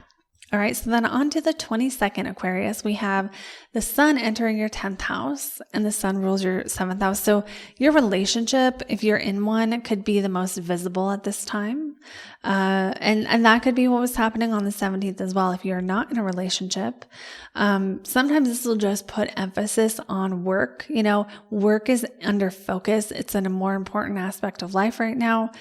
Accomplishing goals is a more important aspect of life right now. Nothing wrong here, nothing wrong here at all. That's what I have for Aquarius. So the 9th and 3rd house, that communicating what publishing something, maybe changing how often or how frequently you publish, if publishing is a part of your life, or really taking the overall energy of like 9th plus 3rd. 9th and 3rd is like 9th is something global and 3rd is something local. 9th is something big and huge and far away. 3rd is something close and small and detailed and 9th is like something high level educationally. 3rd is something very beginner or elementary.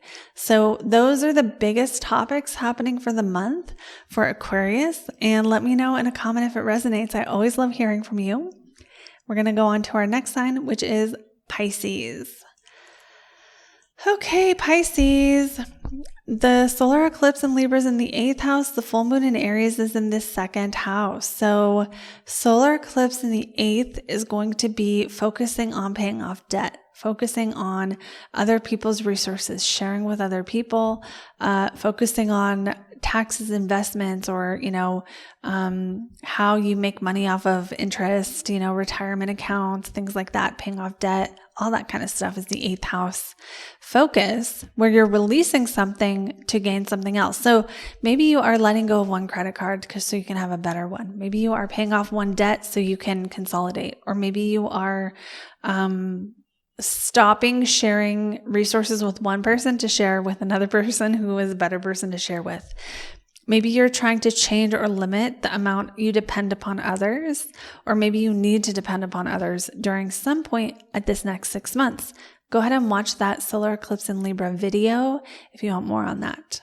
So on the 9th, Jupiter goes retrograde in your 4th house, bringing a focus on home, family of origin. It doesn't have to be a bad thing and it doesn't have to be a big life-changing thing, but it does go retrograde, and you are Pisces. You are Jupiter, So that means in the chart, you might be at home more on the 9th, or you might be spending time privately more. You might be having more time to think or contemplate or spend time with family on the 9th, or you might be thinking about these topics. On the 11th, Pluto goes direct in your 11th house. So I want you to reflect back on how the groups that you hang out with have changed since 2008. How have you gone through hell? Or how have you gone to the underworld or faced your biggest fears related to other people, friends, groups, group dynamics, things like that? And how are you a different person now when it comes to how you relate to groups of people? Pluto has put you through a lot related to others. And now is one more month of Pluto being in the 11th, which means if there's a problem in your friend circle, or if there's a problem with the social circle you currently have, or if there's a problem with your social media audience, the next month would be one way to work with Pluto being in the 11th is it will help you see the root cause of the problem if you want to. You don't have to, but if you want to, you've got another month to do that until Pluto moves into your 12th house for good. And if you're afraid of Pluto in the 12th house, remember that this is your 11th whole sign house. The 12th house is one of the weakest houses in strength. So when a planet that's not so easy to deal with, like Pluto, goes into one of those houses, it doesn't guarantee that its effects will be good. But it does make its effects not less bad, but usually a little bit less bad, a little bit less bad. So that's my professional opinion on that. But really, on the 11th, I want you to think about how your life has changed related to groups of people, and how Pluto has transformed you, and how you have more power when it comes to interacting with others. And if you're not feeling powerful, embrace that power because it's there. On the 13th, Mercury enters Scorpio in your 9th house of the meaning of life. Mercury here, you might just have more meaningful conversations. You might be studying something more, really diving into studies on the 13th. And that's really what it might be. You might be praying or meditating or focusing on beliefs or things that, you care deeply about. You might be making a plan for your next steps on your spiritual path. Nothing bad here. On the 17th, that full moon in Aries in your 2nd house is a culmination of money. So sometimes this means you make money. Okay, the full moon on that day doesn't mean you let go of money. It means it's at its peak, it's at its highest. Your bank account might be at its fullest at this time. Okay, so I like this for Pisces, and you may find that whatever you've done up until now to make money either ends or shifts or changes in a way that and it could also be your physical things. Like maybe you have a bunch of physical stuff right now and you're like, okay, this is my closet at its fullest of clothes. And now from now on, we need to pare down or something along those lines. So know that this can show up in your bank account, your actual physical money that you have, but anything else that you have or that you own could be, the full moon of what you have and what you own. Now it's time to pare down or something like that. You could have just had something that you were pushing for. Like maybe you had a time where you made more overtime and you got more money, or if you have a business that you sold something in your business and now you are taking home the money from that culmination. So I don't think this is a bad thing at all. Also on the 17th, Venus enters Sagittarius. That's your 10th house, which makes me feel like you're enjoying your work at this time. There's something nice about it. There's something lovely about it. Maybe you are kind of showing up in in public looking a certain way. Maybe you took some of the money you just made and bought something really nice that you are wearing, or that to adorn yourself with. Maybe you got a new necklace, or you got a new haircut or something. Not everyone, because your 10th house is actually, okay, so the first house is like the people you see in your day-to-day life that you're meeting directly. The 10th house is like people you meet on social media, the impression you make to the world. And so it's not always your physical appearance. Sometimes it's your online presence. Not always, but sometimes. Also, Venus ruling the 3rd and 8th really does make me feel like some Pisces maybe took out a loan or something to invest in business or something. Not everyone. Some Pisces might actually have someone else loan you money to or somehow be a sense of support that helps you invest in something related to your public image. So like your audience or your friend or your partner gave you money to buy a new computer to make your YouTube videos or something like that. On the 22nd, the sun under Scorpio, that's your 9th house. And that's going to be the meaning of life. So on the 22nd, we've got focus for Pisces on meaningful things, on your religion, your beliefs, your higher power, God, praying. But it's because the sun rules the 6th house, it might be using spiritual means to solve problems on the 22nd. And you might get some insight related to that. Like you're going to God, but you're doing it, or you're going to say some prayer, or you're doing some kind of ritual, but you're doing it to help you have better health, or help you make more money, or help you have some other day-to-day problem that you're trying to solve with it. It could also be that your day-to-day focus is more on higher level education, higher level spiritual things, not as much on day-to-day things. So that can also be that. Overall, Pisces, don't be too scared about this whole like 8th house, 2nd house money thing. I don't feel, just this energy by itself doesn't mean financial ruin. I would say around the mid-month, it's probably a bonus of some kind, or a little extra money, or a focus on what you have.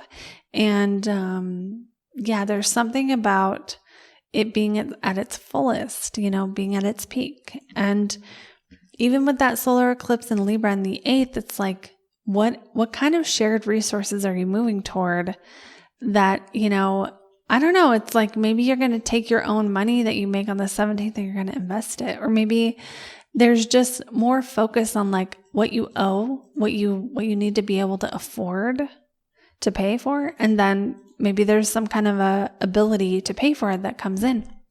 So it could also be that it could be you kind of solving financial stuff and then reaping the benefits on the 17th. Okay, guys, that is what I have for Pisces.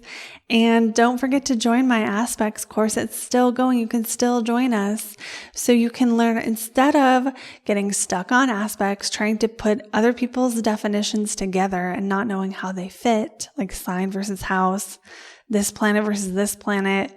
It helps you come up with a process to go step by step so that whenever you get overwhelmed, you have a process you can follow that doesn't limit you, but allows you to come up with more meaningful explanations that you wouldn't find in a book, that are your own unique understanding. So if you want to develop your own understanding through aspects, then join the course. It started live September 21st, but you can join it 6 weeks and you get access to the replay when you join. So come join me. I would love to see you in there, and I'll see you beautiful souls in the next video. Bye, guys.